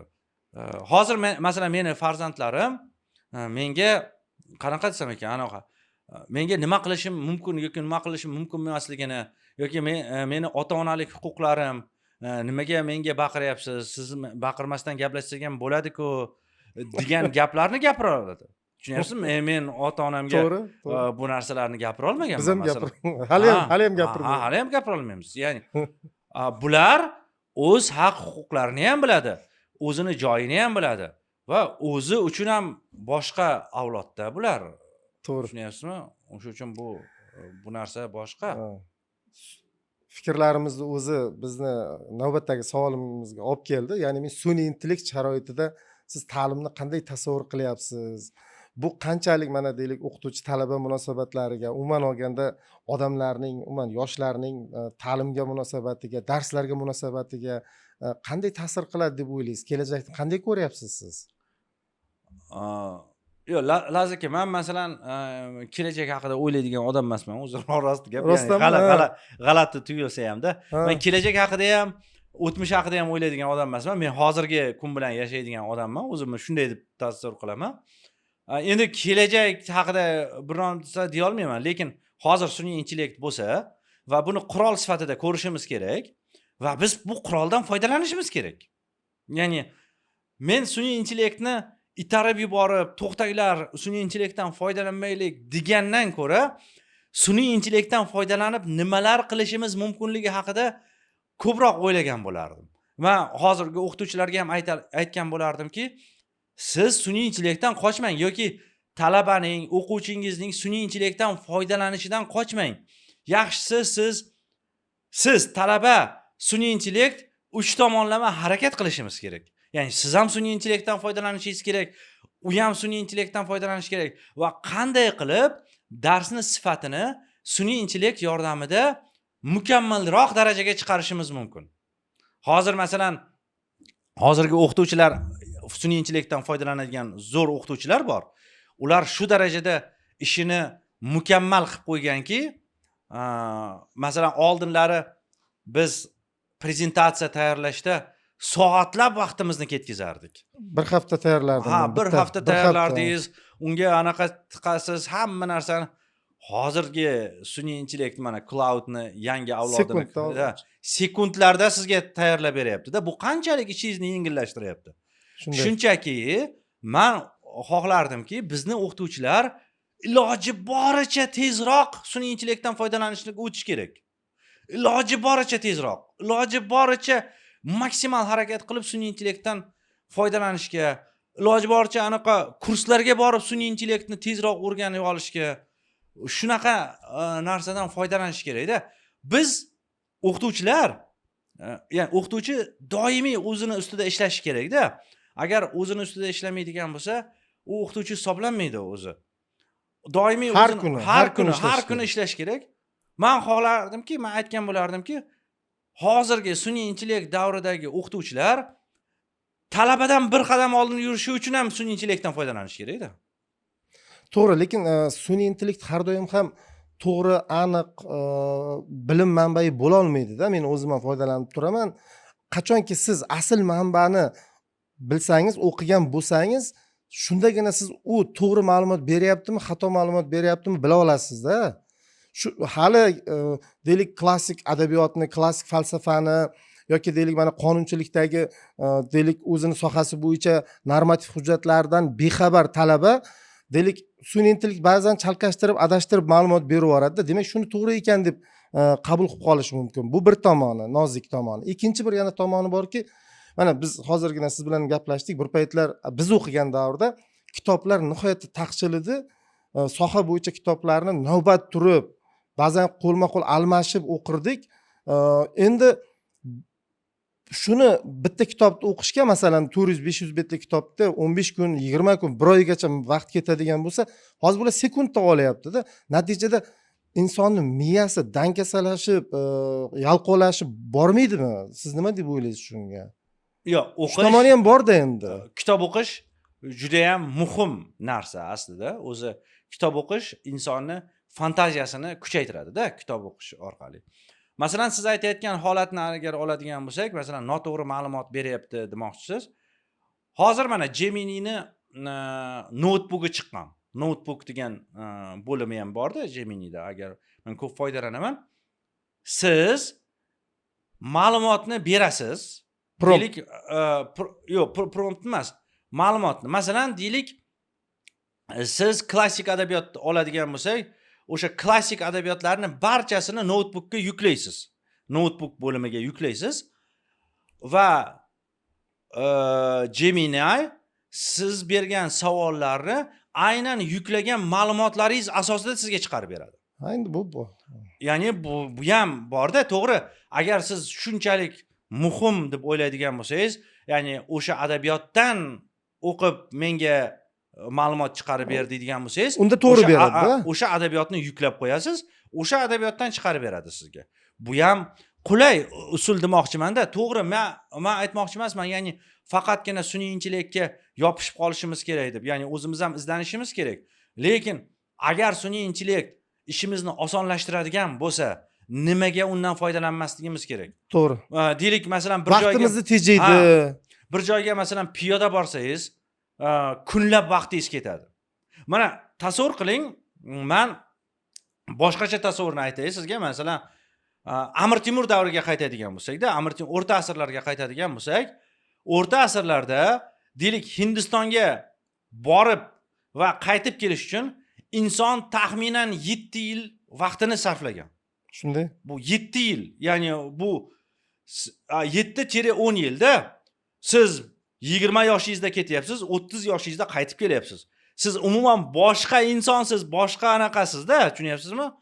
Va nima paydo bo'ldi? Mashinalar paydo bo'ldi, avtomobillar paydo bo'ldi, samolyotlar paydo bo'ldi. Hozir 2 soatda Dehliga borasiz, Dehlidan qaytib kelasiz. Ya'ni bir kunning o'zida borib kelishingiz mumkin. Bu nimadan darak beradi? Ya'ni biz insonlar nimaga o'tdik? Boyagi mashinalardan foydalanishga, texnikadan foydalanishga o'tdik. To'g'ri, endi xuddi shu narsani sun'iy intellektga ham o'girib qo'yishimiz mumkin-da. Agar biz ishimizni tezlashtiradigan bir mashina ixtiro qilgan bo'lsak, nimaga undan foydalanmasligimiz kerak? Tushunyapsizmi? Ya'ni o'sha uchun meni o'ylashim bo'yicha o'qish o'z yo'liga, ya'ni kitob o'qishni men targ'ib qilaman. O'zim kitob o'qiyman ko'p va kitob o'qish bu boshqa narsa. Ya'ni fantaziyangizni kuchaytiradi, sizni fikrlash qobiliyatingizni kuchaytiradi. Lekin kitob o'qish kerak ekan deb sun'iy intellektdan voz ketishimiz kerak emas-da. To'g'ri. Endi men xavotir olganim, baribir ko'nikma, malaka, bilim o'zimizda bo'lgani yaxshi-da. O'zimizda bo'lgani yaxshi. Masalan, mana bu telefon biz yonimizda bo'lmay qolgan paytda-chi, o'shanda qurolsiz ovchiga o'xshab albatta. O'sha uchun bu bo'lmay qolganimiz yaxshi-da. Ya'ni bizni o'zimizda qanchalik ko'nikma bilim bo'ladigan bo'lsa, shunchalik yaxshi aslida. Lekin o'sha ko'nikma va bilimni sun'iy intellektdan orqali olishni imkoni bo'lsak, ya'ni kuchaytira oladigan bo'lsak, masalan, tasavvur qiling, sizni kamoningiz bor, lekin sun'iy intellektingiz bu sizni avtomatingizda. Avtomatingiz samarali bo'ladi-ku. Samarali bo'ladi-ku baribir, xohlaysizmi, yo'qmi? Avtomat bilan urush qilish yaxshiroq-ku. O'sha uchun shunaqa degan bo'lardi. Juda ko'p yillar bo'ldi. Mana o'zingiz deylik oddiy o'quv markazidan boshlab profi guruh darajasida shuna ko'plab hozir bugun ta'lim muassasalari va boshqa bizneslar egasiz. Baribir siz bevosita odamlar bilan ishlaysiz, ularni saralaysiz, xodimlarni ishga qabul qilasiz, ba'zan ayrimlar bilan xayrlashishga to'g'ri keladi. Qaysi sifatlariga, fazilatlariga ko'ra tanlaysiz xodimlarni ishga olishda? Masalan, faqatgina ularni kasbiy xususiyatlari muhimmi yo qanaqadir insoniy fazilatlarga ham e'tibor qilasizmi? Men masalan profi jamoasiga qo'shilganimga o'zimga mana bir 4,5 yildan oshdi. Undan oldingi faoliyatim, endi oldingi ishxonalarimni yomonlash boshqasi emas, 20 yildan ortiq davlat tashkilotlarida ishlaganman, xususiy biznesda ishlashim birinchisi endi to'g'risi. Va bu yerdagi birinchi o'rinda o'sha sog'lom muhit meni o'ziga rom qilgan, to'g'risi. Boshqa har qanday plyuslardan tashqari. Chunki boshqa joylardan rahbarni qo'shqovog'iga qarab o'tirish, u ishdan ketmaguncha ishdan ketmaslik kerakligi, u yerda ish birinchi o'rinda muhim emasda, munosabatlar muhimda u yoqda. Siz mana shu bir sog'lom muhitni, atmosferani shakllantirish bu sizga bog'liq holatda shakllanganmi? Endi sizdan boshlanganmi? Yo bilmadim, qanaqa shuni yo'lga qo'ygansiz? Menga doim mana shu sirli bir qiziq tuyuladi-da. Lazaka, men umuman o'zi davlat strukturasida ishlamagan odamman-da. Balki shundan kelib chiqqandir. Ya'ni umuman menda solishtirish imkoniyati bor-da. Imkoniyati balki masalan men davlat strukturasida uzoq yillar ishlab, keyin biznes qilganimda bu boshqacha effekt berishi mumkin edi. Lekin men davlat strukturasida ishlamaganligim uchun men u narsani solishtirmayman. Lekin bitta narsa, masalan, biza Hozir men hech kimni ishga qabul ham qilmayman yoki qabul jarayoniga aralashmayman ham. Chunki bu uchun o'zi alohida departament bor, HR departamenti va mana yaqinda ham Gruziyaga, Vyetnamga sayohatlar uyushtirishgan. Men o'shani masalan Gruziyaga yoki Vyetnamga sayohat uyushtirishayotganini, bir 100 ta odamga sayohat sertifikatini berilganligini men o'sha sayohat sertifikati berilayotgan kunda bildim-da o'zi. Ularga sayohatga ketish haqidagi. O'zingiz ham bor edingiz, tarqatdik-ku anaqa. Men o'sha narsani endi bu narsa bilasizmi, yillar davomida shakllanadi o'zi. O'zingizning falsafangizga mos odamlarni yig'asiz. O'zingizning falsafangiz. Asosan korxonaning falsafasi asoschidan tarqaladi-da. Shuni aytaman. Asoschidan tarqaladi. Siz o'zingiz qanaqa bo'lsangiz, jamoa ham o'zidan o'zi shunaqa shakllanib qoladi. Shunaqa jamoa, shunaqa odamlar kelishni boshlaydi. Masalan, men o'zim erkinlikni juda yaxshi ko'raman-da va birovning erkinligini bo'g'ishni juda yomon ko'raman. Haqiqatda masalan, chunki u inson va u ham erkin bo'lishga haqli-da. Va masalan men endi boshliq ketmaguncha qolish degan anaqani men o'zimga singdira olmayman-da. Tushunyapsizmi? Ya'ni chunki u ishini qilib bo'lgan bo'lsa, nimaga seni kutishi kerak? Va nima uchun boshliq ketmaguncha qolgan xodimlar ketmasligi kerak? Men rosti u narsani o'zimga singdira olmayman. Lekin masalan men ko'raman ba'zi paytda bizning rahbarlarimiz, o'sha universitetning rahbarlari kechgacha ham qolib ishlashadi. Ya'ni qachondir o'zini tashabbusi bilan chiqadi. Ya'ni men ishdan tashqari deyman-da. Men ularga qol, mana masalan shu 5 gacha ishlash bo'lsa, 5 dan keyin qol degan umuman anaqamiz yo'q-da. Seni birov tekshirmaydi ham, qolyapsanmi, qolmayapsanmi? Hamma narsa seni o'zingning vijdoningga havola. Boyagi aytganingizda, ya'ni Profi universitetida, umuman Profi guruhda biza birinchi navbatda nimaga e'tibor beramiz? Bu halollik. Insonni qanday desam, halollik ham emas-da, buni ruschasini порядочность deymizmi? Qandaydir bir yo'q, порядочность tartib. Yo'q, tartib emas. Masalan, Vijdonimi? Vijdoniylik deya olamizmi? Insofmi yo? Insof o'sha. Mana shu narsalar bor-ku, bu narsalar odam o'rgana olmaydi-da bu narsalarni. Tug'ma bo'ladimi? Ya'ni odamning o'zida bo'lish kerak. Ya'ni sen dars beryapsanmi? O'zingni ichingda bo'lish kerak. Men shu darsni beryapmanmi? Yaxshi berdimmi? O'zim qoniqyapmanmi degan savolni o'zingga o'zing bera olishing kerak-da. Shu savolni o'zingga o'zing bera oladigan o'qituvchi bo'lsang, demakki seni joying bizni joyim Profi oilasida-da. Nimaga? Birov seni tekshirib anaqa qilmaydi. Shunchaki sen o'zingga o'zing savol bera olishing kerak-da. O'zingga o'zing men o'qituvchilarga boshqacha savol beringlar deb aytaman-da. Profi university, Profi schoolning o'qituvchilariga ko'pincha umuman xodimlarga shunaqa deyman-da. Mana dars beryapsiz. Va sinfda tasavvur qiling, o'zingizni farzandingiz o'tiribdi. Va o'zingizga o'zingiz savol bering. Shu yerda meni o'zimni farzandim o'tiribdi va hozir bergan darsimni o'zimni farzandimga ham shunaqa dars bersam, o'zim shundan qoniqarmidim degan savolni bering. Bolamga ravo ko'rarmidim? Bolamga ravo ko'rarmidim, o'zimga shu narsani ravo ko'rarmidim deb savol bering. Agar savolingizni javobi ha bo'ladigan bo'lsa, demak zo'r dars o'tibsiz. Agar savolingizni javobi yo'q, men o'zimni bolamga bunaqa dars bermas edim yoki bunaqa o'qituvchini ravo ko'rmas edim degan bo'lsangiz, demakki sizni joyingiz boshqa joyda.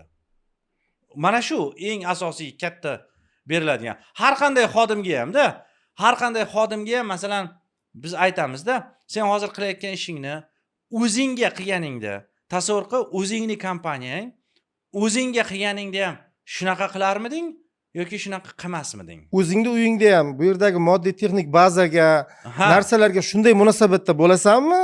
Yo'q, uyingdagidek qila olasanmi? Foydalangin uyingdagidek, masalan. O'zingga qilganday qilgin degan falsafamiz bor-da, o'zi prinsiplarimizni eng muhimlari o'zingga qilganday qil. agar shu falsafaga mos kelmaydigan bo'lsa, demakki bizni anaqamiz emas. Bizni odam o'ziga yaxshisini ravo Ha. ko'radi-ku. yaxshisini ravo qara. O'zingga qilgan. Endi bu falsafani aks tomoni bor-da. Siz qanchalik o'zingizga qilganday qilaverasiz-ku. Mana o'zingizni farzandingizga dars berganday dars berasiz. O'zingizni farzandingizga bizda hatto farroshlarga ham aytaman-da, o'zingizni kompaniyangiz, o'zingizni uyingizni yig'ishtirganday, tozalayapsizmi deb savol beraman-da. Qanchalik shunaqa qilaverganingiz sayin odamlar sizni yaxshi ko'rishni boshlayveradi-da. Atrof sizni yaxshi ko'rishni boshlayveradi-da, odamlar o'zidan o'zi kelishni boshlaydi. Mehnating orqali qadr topasan. Shu xuddi shunaqa. Va haqiqatan mana birovni bir bizda endi men ham vaqti keldi sal maqtanib ketay. Bizda birovni ikkinchi bir odamga ovozini ko'targani yo bir qanaqadir jerkiganini ko'rmaysan-da. Bu muhimda. Bu juda ham Shu biqiqlikning yo'qligidan, erkinlik borligidan shunday bo'lsa kerak. Odam erkinlik bor joyda bu ijodkorlik keladi-da. Erkinlik bo'lmasa ijodkorlik. Yo'q, endi menda mana 100% erkinlik bor deya olmayman. Masalan, vaqtni oldida men erkin emasman-da, chunki vaqtida darsda bo'lishim kerak. Vaqtida ishda bo'lishim kerak. Reglament doirasida men ham albatta meni erkinligim cheklangan, lekin umuman olganda atrof, muhit nuqtai nazaridan. Yo'q, lekin masalan, sizni darsingizga kirib, yo'q, mana bunaqa dars o'tasan. Ya'ni yoki mana bunaqa dars o'tmaysan, yoki mana bu bolaga palonchi bahoni qo'yasan, bu bolaga pistonchi bahoni qo'yasan deb hech kim ayta olmaydi-da. Bu holatda sizni erkinsiz. Deyishmaydi. Endi men o'zim ham doim aytaman, misol uchun o'sha o'qituvchi o'sha auditoriyani egasi bo'lish kerak. Yaxshi ma'noda. Men aytganim aytgan degan ma'noda emas. Ijodiy yondashib, ham rejissyor, ham o'sha yerda bir aktyor teatri deymiz, ham o'zi aktyor, ham o'sha yerda boshqaruvchi bir menejer sifatida auditoriyada vaqtni to'g'ri tashkil qila bilish kerak. Qayerda tempni ko'taradi, qayerda tushiradi, qayerda erkinlik beradi, hammasini olib borish kerak deb o'ylayman. Men tajribamdan kelib chiqib o'zim shunaqa xulosaga kelganman. Keyin bitta xursand qiladigan bitta narsani aytay. Endi men doim sizni kuzatib boraman, yozganlaringizni, endi videolaringizni hammasini deya olmayman, lekin yozganlaringizni kuzatib boraman-da, o'qib boraman. Falsafa so'zini ko'p qo'llaysiz-da. Endi men ham o'zim tomonga sal ketmon tortay endi. Buni sababi nimada? Falsafani, masalan uchun, tadbirkorlik falsafasi, kompaniya falsafasi degan so'zlarni ko'p qo'llaysiz-da. Mana hozir ham bir necha bor falsafani ishlatdingiz-da. Albatta. Falsafa qanchalik ahamiyatga ega, masalan, tadbirkorlikda, inson hayotida, umuman olganda? Inson hayotida ham, umuman tadbirkorlikda ham falsafani o'rni juda beqiyos. Nimaga degan savol bor-da. Siz qilayotgan ishingizni tagida nima turganligini bilishingiz kerak-da. Nima uchun o'zi bu ishni qilyapman? Ya'ni faqat pul uchun bo'ladigan bo'lsa, mana pulga ham to'yinasiz-da. Ma'lum bir paytdan keyin sizda pulga nisbatan ehtiyojingiz qolmaydi-da. Ehtiyojingiz odam bir kun to'yadi pulga. To'yadi. Ya'ni siz hech narsani o'zgartira olmaysiz. Masalan, men aniq bilaman, men 1 million dollar puli bor odam bilan 10 million dollar puli bor odamning o'rtasida va yashash sharoitida juda katta farq yo'q. Ya'ni nima bo'lishi mumkin? Ozroq, yaxshiroq mashinasi bo'lishi mumkin. Xo'p, nimadandir boshqacharoq bo'lishi mumkin. Lekin bunda o'ylab qaraganda sizda pulga nisbatan xavotir yo'q-da. Yani pul bor.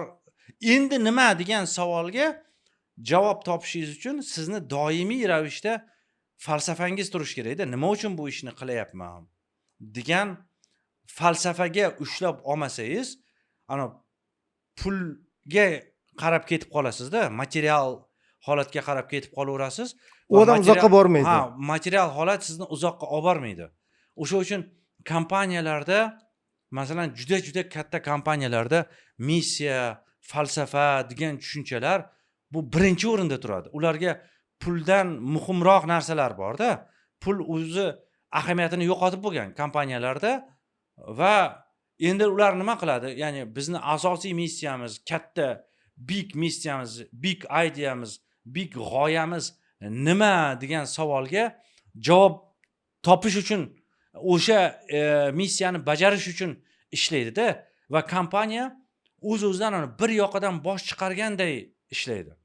Masalan, biz o'zimizga mana siz ham bilasiz, Profi universitetida umuman Profi oilasida shunaqa missiya qo'yganmizda, bilim orqali o'zini, atrofidagilarni va jamiyatni hayotini yaxshilaydigan kadrlarni yaratishda. Mana tanqidiy fikrlashi bilan, o'zini bilimi, salohiyati bilan shunaqa kadrlarni yaratadigan, ya'ni shunaqa kadrlar yaratishimiz kerakki, ular o'z bilimlari, o'z salohiyatlari, o'zini qilayotgan ishlari bilan o'zini ham hayotini yaxshilasin, atrofidagilarni ham hayotini yaxshilasin va jamiyatni ham yaxshilasin, o'zi o'tirgan jamiyatni ham yaxshilasin-da. Mana shu bizning eng muhim anaqamiz. Agar e'tibor beradigan bo'lsangiz, bu g'oya asrlar davomida ham tugamaydi-da. Tushunyapsizmi? Ya'ni bu avloddan avlodga o'tib ketaveradi. Masalan, men yetisha olmasman bu anaqaga. Ildizi nihoyatda chuqur quduqlardan suv ichadi. Chuqur quduqlardan. Masalan, biz balki shunaqa zo'r bo'lib ketgan jamiyatni ko'ra olmasmiz. Har tomonlama mukammal bo'lgan jamiyatni. Bizdan keyingi avlod ham balki ko'ra olmas. Undan keyingi avlod ham. Lekin qaysidir avlod albatta ko'radi-da. Tushunyapsizmi? Men aytmoqchi bo'lganim, shunaqa tarbiyalashimiz kerakki, shunaqa o'qitishimiz kerakki, bizga kelgan o'quvchilarni, talabalarni ular bizdan olgan bilimlari bilan, bizdan olgan tajribalari bilan, o'zlarining salohiyatlari bilan o'zini hayotini, o'zini hayotini va jamiyatni hayotini, atrofidagi odamlarni va jamiyatni yaxshilanishiga hissa qo'shsin-da. Masalan, men bu g'oyaga kelishimiz uchun, ya'ni juda ko'p. Qachon shu fikrga keldingiz, ha? Juda ko'p. Ya'ni bu o'zimni tariximni anaqa qiladigan bo'lsa, men juda, bilasiz, Laziz aka, men juda bir qishloqdan chiqqan bolaman va o'sha Toshkentga kelishim ham o'zi bitta katta muammo bo'lganda. Men ikkitagina paket bilan kelganman, uni ham bittasini ipodromda o'g'irlatib qo'yganman. Men aytmoqchimanki, mana men bilim olib kelganman-da. Ustozlarim yaxshi bo'lgan, yaxshi bilim berishgan, o'zim ham tirishqoq bo'lganman, bilim olib kelganman-da. Shu yerda o'qidim. Mana Jahon tillari universitetida, keyin yuridik universitetda o'qidim. Bilim oldimda va men olgan bilimlarim orqali nima qildim? Shuni boshqalarga tarqatish orqali birinchidan o'zimni hayotimni yaxshiladim. Ya'ni bu yerda moslashdim. Toshkent sharoitida bilasiz, masalan, uy-joy qilish, boshqa qilish, qanaqadir biznes qilishni-ku aytmay qo'yaversangiz ham bo'ladi. Ya'ni o'zimni hayotimni yaxshiladim. Birinchi olgan bilimlarim orqali. Ikkinchidan, atrofimdagi odamlar, bu ota-onam, do'stlarim, yaqinlarim, oilamni hayoti yaxshilandi. Ya'ni bu katta narsa-da. Bu yaxshilandimi? Yaxshi tomonga o'zgardimi? O'z-o'zidan endi kompaniya kattalashyapti, boshqa qilyapti va o'z-o'zidan minglab odamlar ishga kelyapti.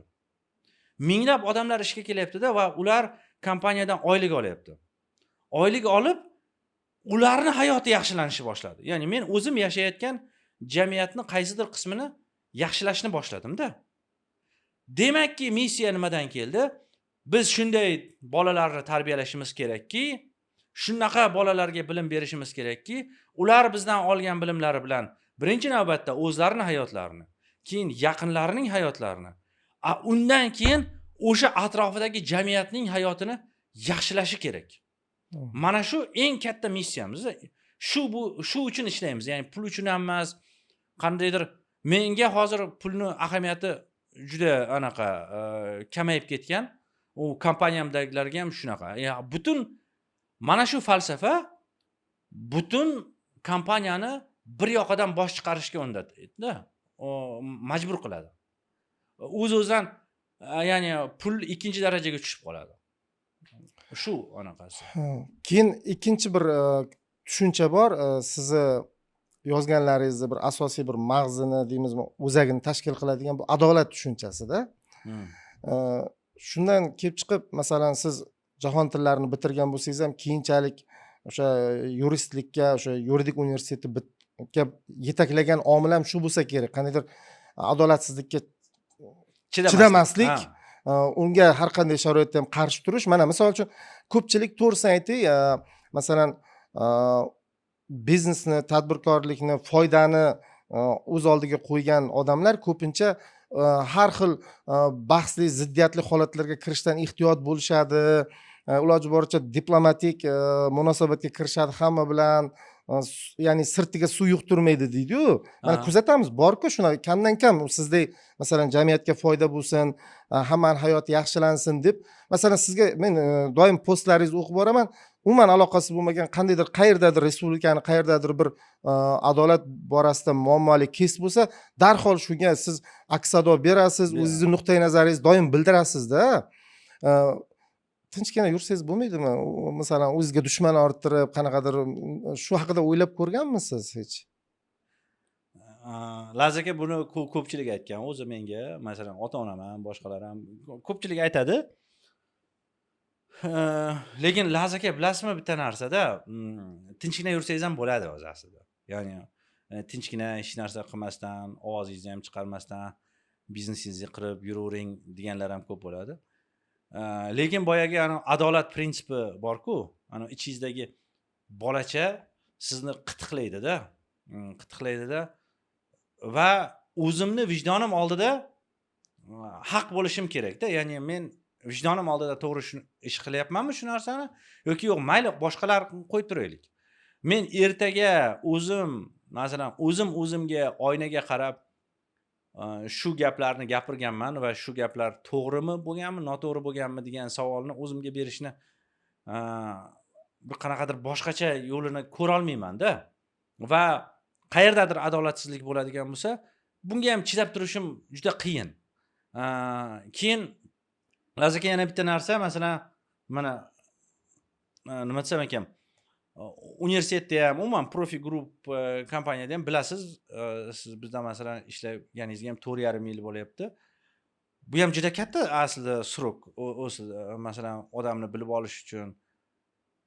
Va meni o'zimga emas, men kimgadir adolatsizlik qilsam, meni qo'l ostimdagi yoki meni xodimlarim yoki men bilan birga ishlaydiganlar ham ayt deyman-da. Men o'zimga o'zim tarbiyalashim kerak.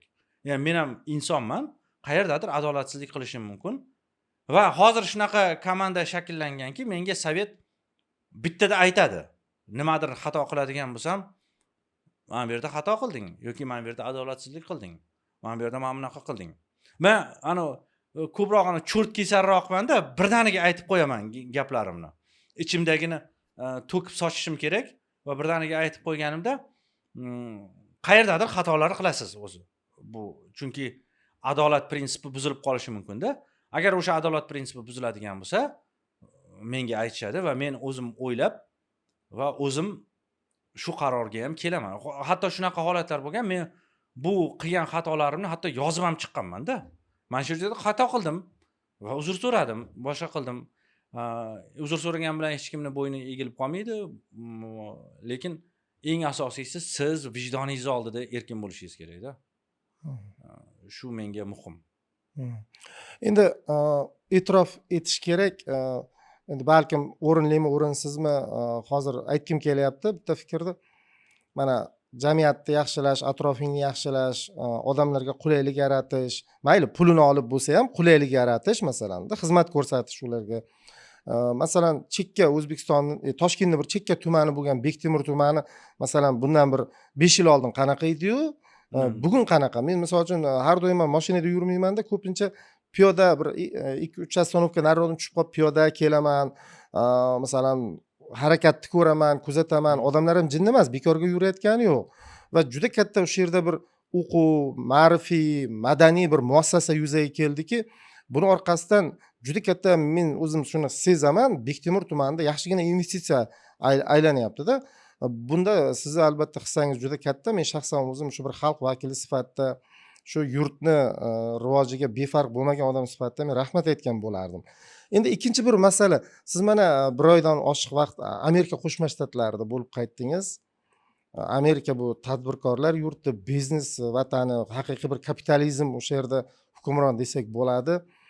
sizda bevosita bir qiyoslash, solishtirish, nimalarnidir biz olishimiz mumkinligi haqida siz ko'rgan Amerika, endi Amerika haqida ko'p videolar bor, Amerika haqida hammani o'zini xulosasi bor, uzoqdan, yaqindan. Siz ko'rgan Amerika qanaqa Amerika ekan? Xo'p, men ko'rgan Amerika birinchi navbatda bu erkinlik. Ya'ni men rostdan ham erkinlikni his qildim. Chunki rostdan ham erkinlik deganda bu degani ya'ni siz xohlagan ishingizni qilasiz degani emas. Ya'ni ma'lum bir chegaralar bor, reglamentlar bor. Lekin siz erkinsiz. Eng asosiysi huquqiy erkinsizda. Bu menga yaxshi taassurot qoldirdi. Amerika rostdan ham masalan men oldin o'zi Amerikaga ketish niyatim bo'lgan. Bu balki qo'yarsizlar ham o'sha yerda hatto video ham olganmiz. Film olganmiz. Ya'ni men Jahon tillari universitetini bitirganimdan keyin Amerikaga ketish orzusi bilan yashaganman-da. Lekin o'sha $490 pul topolmay Amerikaga keta olmaganman va shundan keyin o'quv markazi ochishga qaror qilganman. Men agar o'sha paytda Amerikaga ketganimda bilmayman, balki o'sha paytda ham yo'lini topib qandaydir bir tadbirkorlikni boshlagan bo'lardim-ku, lekin albatta masalan qandaydir o'zimni sohamga taalluqli bo'lmagan ish bilan, ya'ni boyagi aytganimdek ikigayimga to'g'ri kelmaydigan ish bilan boshlagan bo'lardim. Balki o'zimni, lekin hozirgi ko'rgan Amerikam, endi men hamma narsam bor, Amerikada ishlash uchun emas, balki sayohat uchun borganimdan keyin balki meni ko'zimga boshqacha ko'ringandir. Lekin men birinchi navbatda shu erkinlik, imkoniyatlar ko'rdim.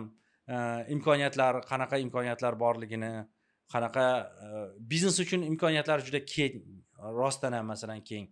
Eng asosiysi, eng e'tibor bergan joyim shaxsiy mulkning daxlsizligi, xususiy mulkning daxlsizligi Amerikani shu darajaga olib kelgan aslida. Bizda ham masalan qachon rivojlanamiz degan savol bo'ladi-ku. Qachon rivojlangan davlatlar qatoriga kiramiz?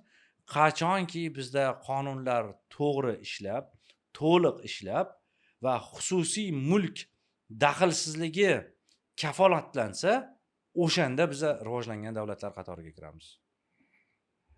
Demak, sizda qaniydir hali ham bir ikkilanish borga o'xshayapti-da. Xususiy mulk daxlsizligi, tadbirkorlik erkinligi borasida hali ham bir demak qandaydir cheklovlarmi, to'siqlarmi bor-da, demak shunaqami? Yo'q, albatta bizda masalan to'siqlar bor, tadbirkorlikda ham, boshqada ham. To'g'ri, masalan yildan yilga yaxshilanyapti, lekin bu degani to'siqlar yo'q bo'lib ketdi, bo'ldi, tadbirkorlik zo'r bo'lib ketdi degani emas. Ya'ni sizda doimiy ravishda tadbirkorlikda to'siqlar bor. Bu davlat tomonidan qo'yilgan byurokratik to'siqlar ham bor. Xohlab qo'yilgan, xohlamay qo'yilgan, davlatni proteksionizm siyosati ham bor-da. Masalan, ichkarida ishlab chiqarilgan mahsulotlarni himoya qilish nimasi, siyosati. Mahalliylashtirish. Bular ham aslida noto'g'ri deb o'ylayman. Globalizatsiya jarayonida mahalliylashtirishga e'tibor qaratish ham unchalik to'g'ri bo'lmaydi deb o'ylayman-da. Chunki siz xohlaysizmi, yo'qmi, global dunyo bilan raqobatga kirasiz-da. Shunday. Raqobatga kirasiz va siz doimiy ravishda o'z mulkingizni, o'z anaqa ishlab chiqarishingizni himoya qilaversangiz, ertaga baribir global dunyoda o'zingizni mavqeingizni yo'qotasiz, raqobatda yengilasiz demoqchiman. Natijada hozir bir kechirasiz, gapingiz bo'ldim, bir guruh tadbirkorlarni deb bizni xalqimiz qimmat narsani olishga, masalan, tamojniy boshqa majburmiz. Majbur bo'ladi. Kargo deymiz, boshqa deymiz. Majburmiz.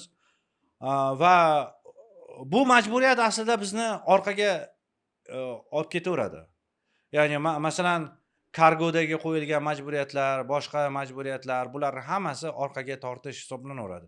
Biz o'ylaymizki, yaxshiroq qilyapmiz, zo'r bo'layapti deb o'ylaymizda, aslida bu potensial nuqtai nazardan-da. Masalan, oddiy misol, mana $1000 dan oshiq mahsulotga mahsulot olib kiradigan bo'lsangiz, deylik telefon olib kiradigan bo'lsangiz, davlat 30% boj to'lashingiz kerak davlatga, to'g'rimi? O'ylaymizki, davlatga pul to'layapmiz deb o'ylaymizda, ya'ni 30% davlatga ketyapti-ku deb o'ylaymizda. Yo'q, aslida biz 30% ga aholini qashshoqlashtiryapmiz. Shunday. Ya'ni tasavvur qiling, meni $1500 pulimga men chetdan iPhone zakaz qildim. Va $1500lik iPhone'ni chetdan zakaz qilganim uchun menga 30% boj qo'yishdi. Bu degani $450 boj to'lashim kerak, to'g'rimi? Men aslida bojni davlatga to'layapman, lekin $450 ga qashshoqlashyapman. Tushunyapsizmi? Ya'ni men $450 ga sotuv qobiliyati, ya'ni sotib olish, xarid qobiliyatim pasayyapti. Pasayapti. Bu muhim-ku. Masalan, men $450 ga boshqa narsa sotib olishim mumkin edi. Qanaqadir davlatning ichidagi qaysidir biznesni rivojlanishiga hissa qo'shishim mumkin edi. Endi menda shu imkoniyat yo'q. Tushunyapsizmi? Men 1500 ga sotib oldim va uning ustiga $450 to'laganimdan keyin, masalan, oddiy misol $450 ga nima qilishim mumkin? Bir o'quv markaziga farzandimni berishim mumkin edi. Lekin endi $450 ga men to'laganim uchun sotib olish qobiliyatim pasaydi. Tushuntira olaymanmi? Ya'ni biz aslida davlatga to'layapmiz degani, aslida biz qaysidir ma'noda sotib olish, xarid qilish qobiliyatimizni susaytiryapmiz. Va yana qo'shimcha qilib aytmoqchi edimki, agar 30-35 yil oldin biz bozor uchun chegaralarni ochib tashlaganimizda edi. Hozir umuman boshqa bo'lardik. Biz Singapur bo'lardik. O'shani aytaman-da. Tadbirkorlarimiz ko'rib, qaytanga raqobatda pishib, yana ham bundan ko'ra yaxshiroq ishlab chiqargan. Balki biz ishlab chiqaruvchi davlatga aylanardik-da. Biz hozir ham iste'molchi davlatga aylanyapmiz-da. Ya'ni iste'molchimiz hali ham. Chunki nima uchun iste'molchimiz? Chunki ichkarida raqobat yo'qligi hisobiga biz ishlab chiqara olmayapmiz. Masalan, Xitoyda ishlab chiqarilgan iPhone'ni sotib olishga majburmiz. Shunday. Nimaga bizda iPhone ishlab chiqarilmaydi? Chunki biz ichkarini himoya qilib o'tirib qolganmiz. Ya'ni ichkarida raqobat qilish uchun xohish yo'q, istak yo'q. Shunday. Chunki har qanaqa harakat qilsangiz ham byurokratiya, unga to'laysiz, bojxonaga to'laysiz, olib kelishingiz o'zi yana qimmatga aylanadi. Mana kecha men bir aka bilan o'tirib qoldim. Aka deydi, keramik granit ishlab chiqaramiz deydi. Men 20 yildan beri shu ishning ichidaman deydi. Endi yopmoqchiman deyapti. Nimaga yopmoqchisiz desa, Xitoy sindirib tashlayapti deyapti. Men naryoqdan mahsulotni olib kelib, o'zimizda chiqarib, hamma kley, hamma narsasi bilan chiqarishim deyapti. Xitoydan olib kelganimdan 50% ga arzonga tushyapti deyapti. Undan ko'ra keramik sotganim arzonga aylanadi deyapti-da. Shunday. Olib kelib nimaga shunaqa bo'ldi? Chunki biz hali ham boj qo'yyapmiz-da. Olib kirsang, boj to'laysan. Mashina olib kiryapsanmi? Boj to'laysan. Telefon olib kiryapsanmi? Boj to'laysan. Tilla olib kiryapsanmi? Boj to'laysan. Hamma narsaga boj qo'yib tashlaymiz. Mana shu bojlar aslida bizni orqaga tortyapti. Biz o'ylaymizki, bu davlatga yaxshi to'lash kerak deb o'ylaymiz-da, lekin aslida bu orqaga tortuvchi faktorlar bular. To'g'ri. Bektosh Begmatovich, bizni ko'p yoshlar ham tinglaydi. Asosiy auditoriyamiz bu yosh avlod. Ayni paytda mana imtihonlar, qabul davom etyapti. Bilasiz, ayrim kasblar zamon taqozosi bilan sekin-asta ehtiyoj qolmagani uchun yo'qolib boraveradi, yangi kasblar chiqaveradi, yangi bir yo'nalishlar, yangi bir mutaxassislar paydo bo'ladi. Kelgusida masalan, qaysi mutaxassislik yo'nalishlarga ehtiyoj oshishi mumkin? Nima deb o'ylaysiz? Yo'q, o'z-o'zidan mutaxassislik fanlari, mutaxassislik yo'nalishlari qolaveradi. O'zi mutaxassis, boya aytganimda edi, gapimizni boshida aytdim-ku, agar diplomingiz bo'lmasa, o'zingizni yurist deya olmaysiz. 1000 iqtisodni chochib tashlang, lekin iqtisodchi degan diplomingiz bo'lmaydigan bo'lsa, o'zingizni iqtisodchiman deya olmaysiz-da. Mutaxassislik fanlari doimo qoladi baribir. Ya'ni xohlaysizmi, yo'qmi, qoladi. Qaysidir jihatlar, masalan, buxgalteriyani sun'iy intellekt egallaydi deyapti. To'g'ri, sun'iy intellekt egallashi mumkin, lekin sun'iy intellekt katta kartinani ko'rish uchun ham unga berib turgan odam ma'lumot berib turish kerak-da. Shu uchun unga vazifa yuklaydigan. Men aytgan bo'lardimki, qaysi kasbni egallashingizdan qat'iy nazar, u kasbni sevishingiz kerak. U kasb sizda zo'r o'xshashi kerak. U kasbdan pul keltira olishingiz kerak va o'sha kasb sizni qilganingizda jamiyatga foyda keltirishi kerak. Shu to'rttasi bo'lsa bo'ldi. Ya'ni men aytmoqchimanki, agar o'zingiz sevmasangiz, doktorlikni tanlamang. Bu birinchi talab. Ya ba'zilar aytayapti-da auditoriyada, adam tavsiya qilganlari uchun, oyim yaxshi ko'rgani uchun, men bo'la olmagandim, sen bu deb shunaqa siz kelib qoladiganlar bor. orzusini amalga oshirish uchun yashayapsiz-da aslida. Birovni bu yomon-ku. Bundan, ya'ni sizga o'zi bir marta berilgan umrni, mayli u dadangiz bo'lar, adangiz bo'lar, oyingiz bo'lar, boshqa bo'lar, lekin uni orzusini amalga oshirish uchun yashamaydi-ku odam. Ya kimdir mana adabiyotga yoki san'atga bir qobiliyati borda, iqtisodiy yo'nalishda yuribdi-da, masalan. Shunaqalar bor-da. Bu yomon-ku. Ya'ni siz o'zingiz bilan o'zingiz birinchi o'tirib gaplashib olishingiz kerak-da. Men o'zi nimani sevaman? Nimani sevaman degan savolga men ko'pincha shunaqa javob beramanki, nimani sevaman degan savolga qanday javob topiladi desa, nimani pul bermasa ham qilaveraman. Tekinga bo'lsa ham qilaveraman. Shunda orqali sinash mumkin-a? Shu orqali sinash mumkin-da. Men bitta o'rtog'im bor-da, avtomexanik, avtoslesarda. Ana shu bola bor-ku, yoshligidan shu mashinani ko'rsa tutqanoq tutib qolardi-da. Ana bu boyagi moyga belanib, mashinani tagidan chiqib, unga birov pul bermaydi bu uchun. Ya'ni hech kim pul bermagan. U rostdan ham shunchaki borib shogird tushib, bugun borishim kerak, qo'y hamma narsani yig'ishtirib, bu uni sevadi-da, u rostdan ham sevadi. Shu ishdan zavqlanadi-da. Zavqlanadi-da. Mana shu sizniki u. Sizniki. Pul orqangdan quvvatda keyin. O'sha ana shu o'zingizni sevgan kasbingizni topsangiz va o'shani zo'r qila olsangiz, pulni o'zi keladi. Siz qidirib topib keladi-da sizni. Lekin sevmasangiz u kasbni, u sizda o'xshamaydi hamda ko'pincha. Kun o'tishiga qilib. Kun o'tishiga qarab. Men juda ko'p bolalarni bilaman. Masalan, bankda o'tiribdi-da, o'zi sevadigan narsasi boshqa. Bankda kun tugashini kutib yashaydigan insonlarni juda ko'pchiligini bilaman. Bu mana shu narsada ikigayni topa olmaslik. Agar jamiyatda tasavvur qiling, shunaqa jamiyatda yashasakki, hamma o'zini ikigayini topgan jamiyatda yashasak, bilasizmi qanaqa jamiyat rivojlanib ketardi-ga.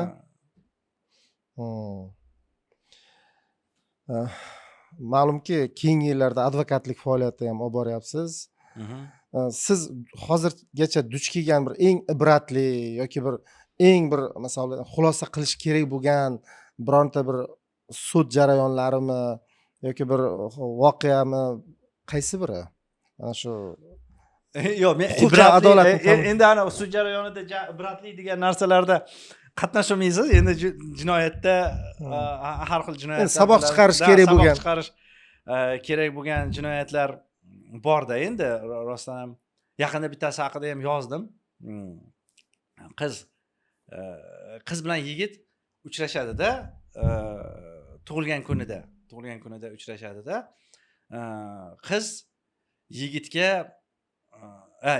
yigit qizga chiroyli bir kolye sovg'a qiladi-da va o'sha kolyeda endi qiz yigit uchrashdi, boshqa qildi, tug'ilgan kunida uchrashyapti-da va qiz bilan yigit jinsiy aloqa qilishadi. Ya'ni o'sha kuni 1:30, taxminan 1:30-2 larda jinsiy aloqa bo'ladi-da. Kunga o'tgan. Endi mana shu joyda juda bir g'alati voqea yuz berdi. Endi qizni o'zi arizasida yozib qo'yibdi, boshqa qilib yuribdi-da. Bu voqea endi ismlarini aytmayman-u. Statya bor.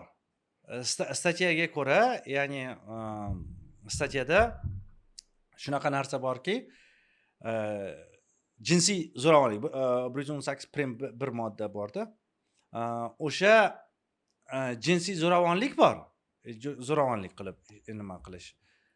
Va sovg'a berib, aldov yo'li bilan 18 yoshgacha bo'lgan qizga sovg'alar berish, aldov yo'li bilan u bilan jinsiy munosabatga kirish borda. Bu ham o'zi jinoiy javobgarlikka tortiladi-da.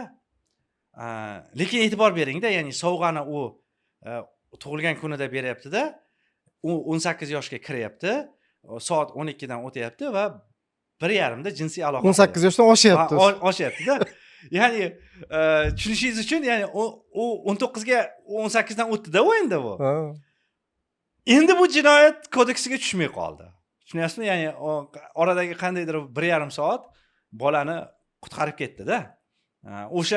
O'shanaqa momentlar qiziqda baribir, endi anaqa advokaturada ishlasangiz, boshqa qilsangiz shunaqa nima bo'ladi.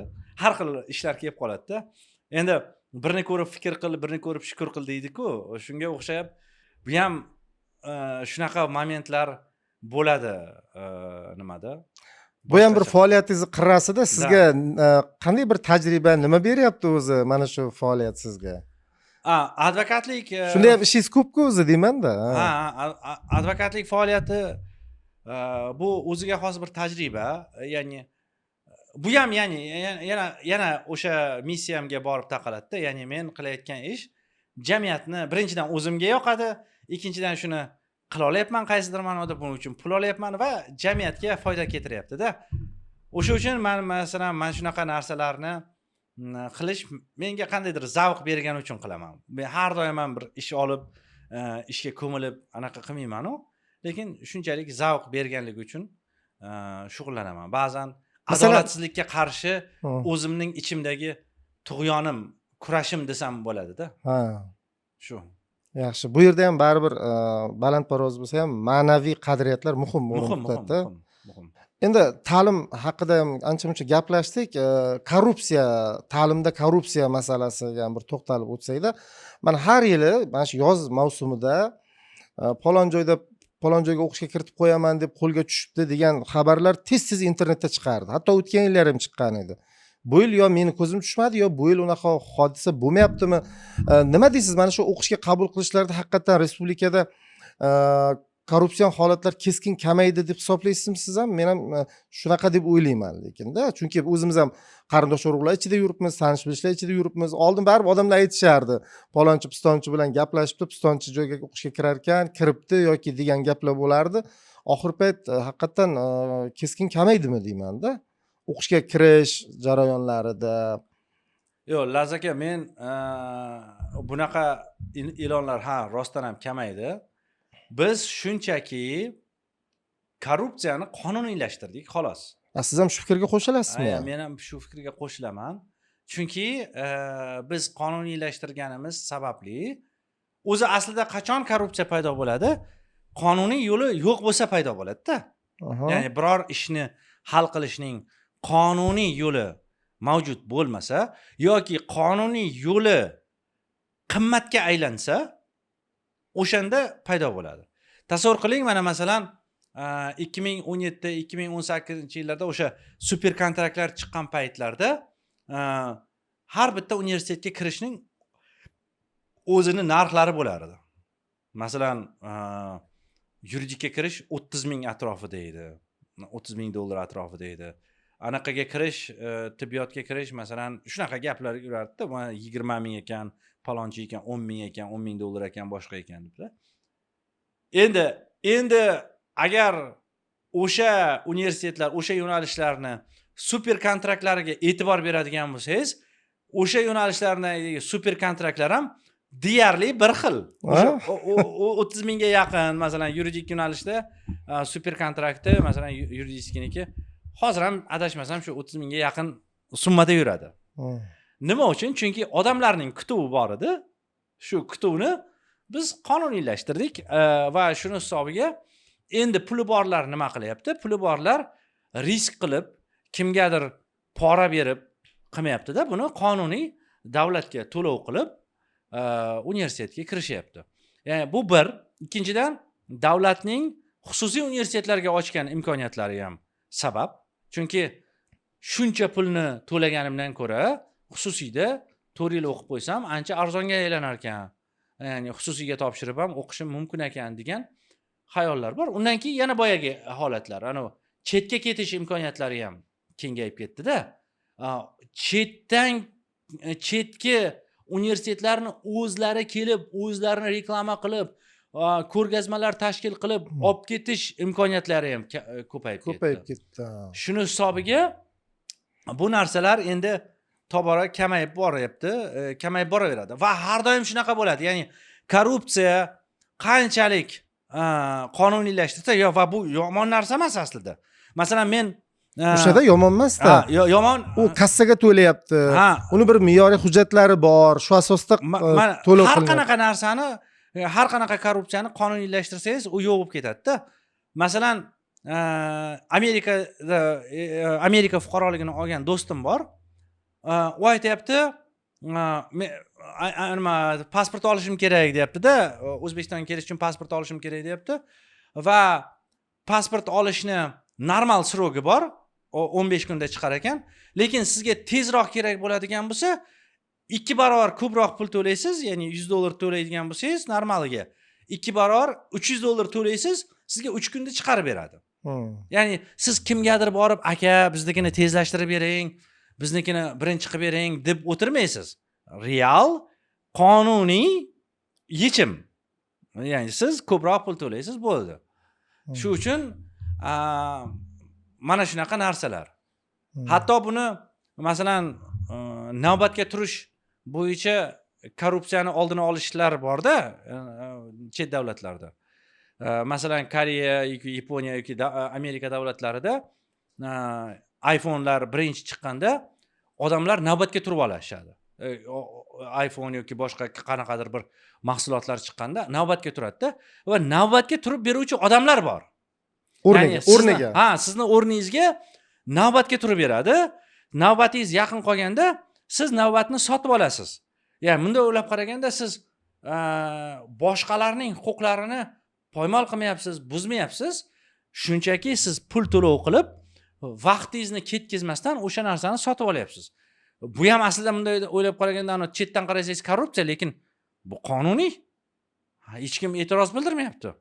Seni o'rningga odam navbatga turyapti va sen pulini to'lab olyapsan bu narsani.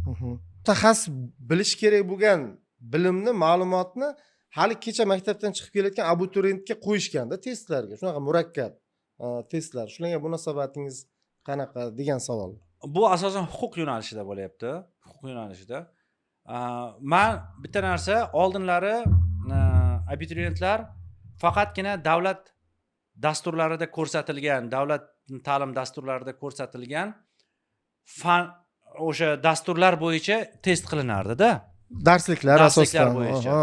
Hozir huquq darsliklari 4 ta, 8, 9, 10, 11 darsliklar bor. Ular 4 ta kitobdan iborat. O'zi aslida mana shu kitobdan chiqmasdan test qilish kerak deb o'ylayman. Chunki siz berayotgan masalan sudyaning kiyimi qanday bo'lishi kerak yoki bayroq necha santimetr ustun turish kerak, o'ng tomonda turish kerak, chap tomonda turish kerak. Bu narsalar haqiqatda detallar hisoblanadi. Ya'ni bu narsa bilan bolani bilimini tekshirish imkonsiz. Ya'ni biz yana yodlaydigan avlod chiqaryapmiz-da, fikrlaydigan avlod emas, yodlaydigan avlod chiqaryapmiz. Bu yomon. Rostdan ham yomon. Ya'ni biz adolat izlaydigan, adolat tomonida turadigan yuristlarni chiqarmoqchi bo'ladigan bo'lsak, biz yodlaydigan yuristlar emas, balki fikrlaydigan yuristlarni chiqarishimiz kerak. Fikrlay oladigan. Biz uni fikrlashini tekshirishimiz kerak. Mana IELTS imtihonlari, TOEFL imtihonlarini ko'rsangiz, u yoqda sizni mana bu so'zni bilishingizni tekshirmaydi-da. Siz ana shu atrofdagi so'zlar bilan qo'shganda, matnlar bilan qo'shganda, shu so'z qanaqa ma'no bersa ekan degan fikrni keltirib chiqaradi. Yoki siz essay yozayotgan paytingizda sizni essayingiz bu xato yoki to'g'ri javoblik emas. Ya'ni sizni fikrlash qobiliyatingiz, ya'ni sizni fikringiz xato bo'lishi ham mumkin. Kim uchundir xato, kim uchundir. Lekin shu fikrlash qobiliyati o'zingizdan chiqyapti-yu, o'zingizdan, bormi yoki yo'qmi tekshiriladi-da, tushunyapsizmi? Ijodiy fikrlash, tanqidiy fikrlash qobiliyatingiz tekshiriladi. Mana shu. Biz bunaqa narsa bilan hech qanaqasiga tekshirmaymiz bolani bilimini. Biz yana o'sha qori tayyorlash, boyagi yodlash nimasi bilan-da, qori desam hozir ban bo'lib ketadi-yu, lekin yodlash, mana bu yodlasang zo'r bilimli abituriyentsan. Yodlamasang, ya'ni xotirani tekshiruvchi tashkilotga aylanib qolganda DTM. Men unaqa qilmagan bo'lardim. Va keyin o'zi aslida endi hozir yuristlik uchun ham mana noyabrdan boshlab sertifikatlar chiqishni boshlaydi. Oldin huquqshunoslikka sertifikat berilmas edi. Hozir ko'ramiz endi sertifikat qanaqa bo'lishini. Lekin aslida masalan yuridik yo'nalishga topshiradigan bolalardan huquqshunoslik bo'yicha mantiqiy savollarni ko'proq kutish kerak-da. Chunki huquq faqatgina kodeksni bilish, yodlab olishdan emas iboratda. Biz realni shunga qarashimiz kerak. Ya'ni kodeksni bilib olganingiz bilan, lekin mantiqiy fikrlab, to'g'ri qaror qabul qila olmasangiz, siz ertaga odamlarni umrini zavol qilib yuborasiz-da.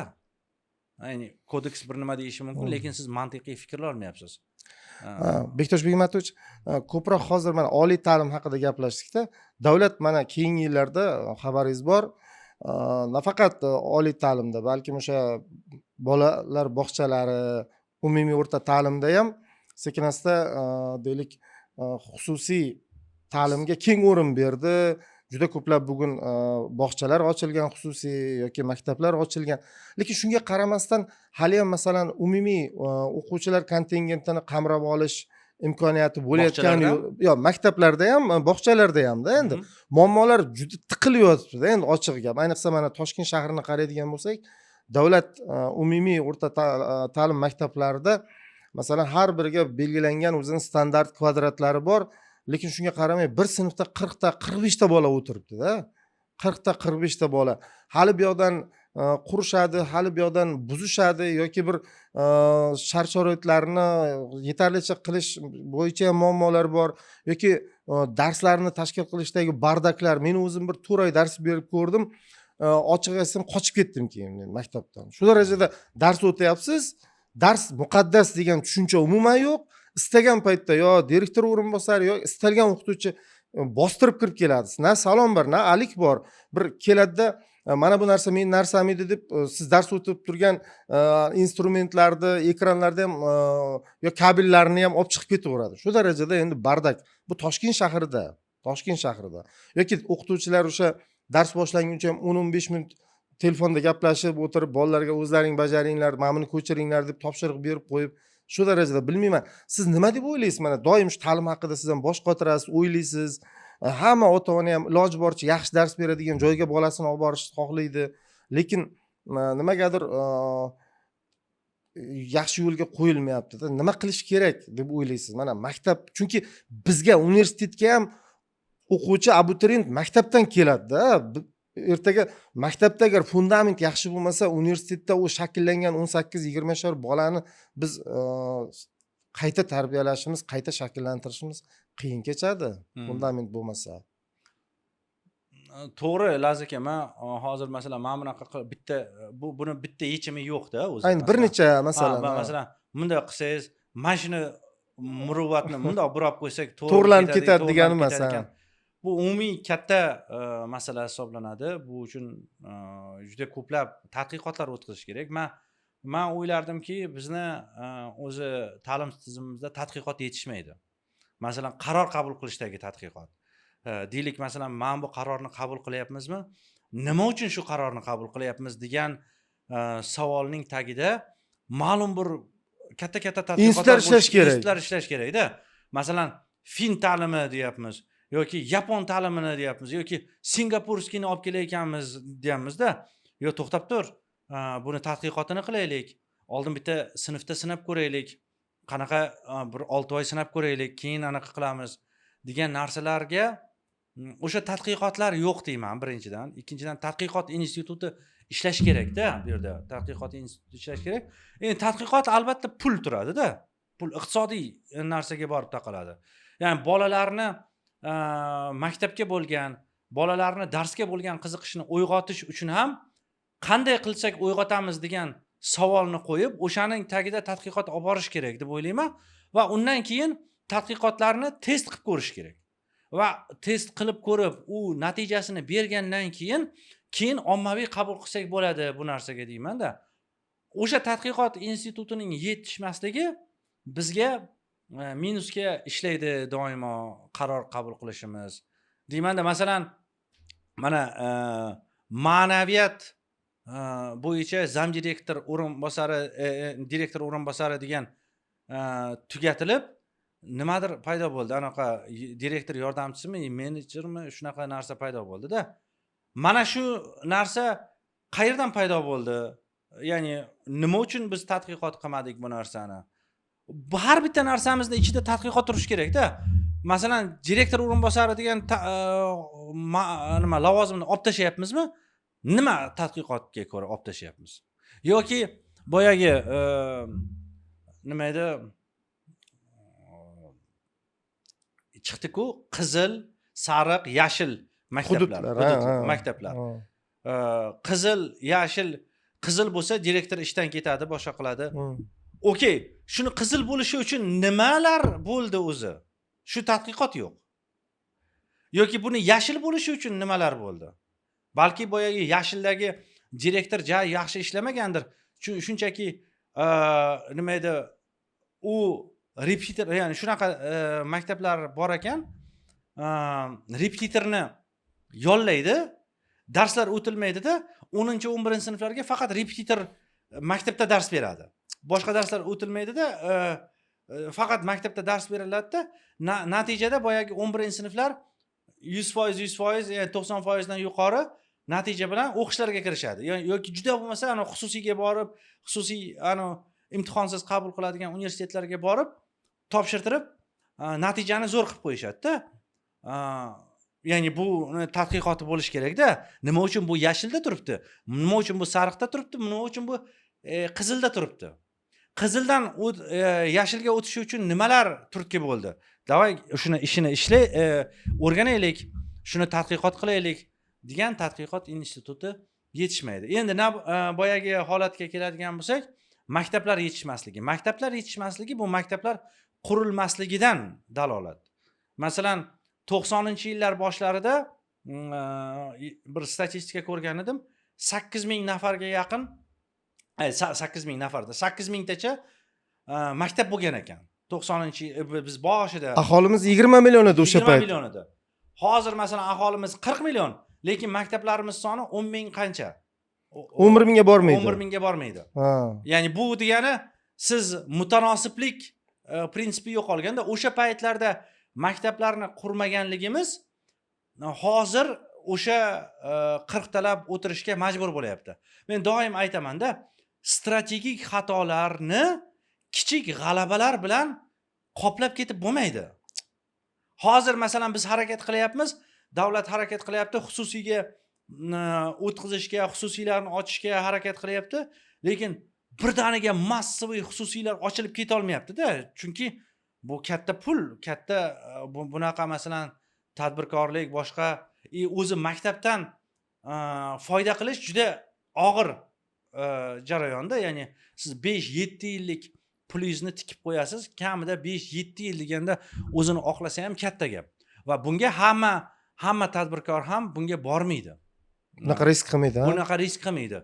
O'sha uchun hozir xususiylarga imkoniyat berildi degani bu o'sha paytdagi qurilmagan strategik xatolarimiz bor-ku, maktab qurmasdan to'xtatib qo'ygan strategik xatolarimizni xaspo'shlab yopib keta olmaydi-da. Bunga vaqt kerak endi.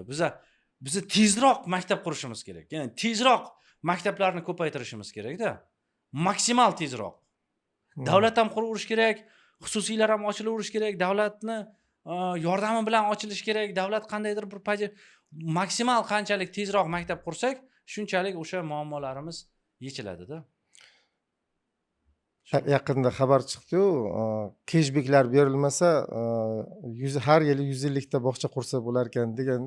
Keyin siz yozdingiz-ku shu haqida. Shu 150 ta bog'cha qurib tashlayotganday hisoblashadi. Keyingi tushuntirishlaringda maktab, shifoxona quramiz deb aytinglar dedingiz-ku. Shunaqa. Bektosh Begmatovich, tashrifingiz uchun, savollarimizga jonkuyarlik bilan javoblar qaytarganingiz uchun sizga katta rahmat. Yana keyinchalik podkastlarimizda sizni kutib qolamiz. Doimo sog' salomat bo'ling. Rahmat. Xayr, salomat bo'linglar. Katta rahmat hammaga. Sog' bo'ling. Xayr.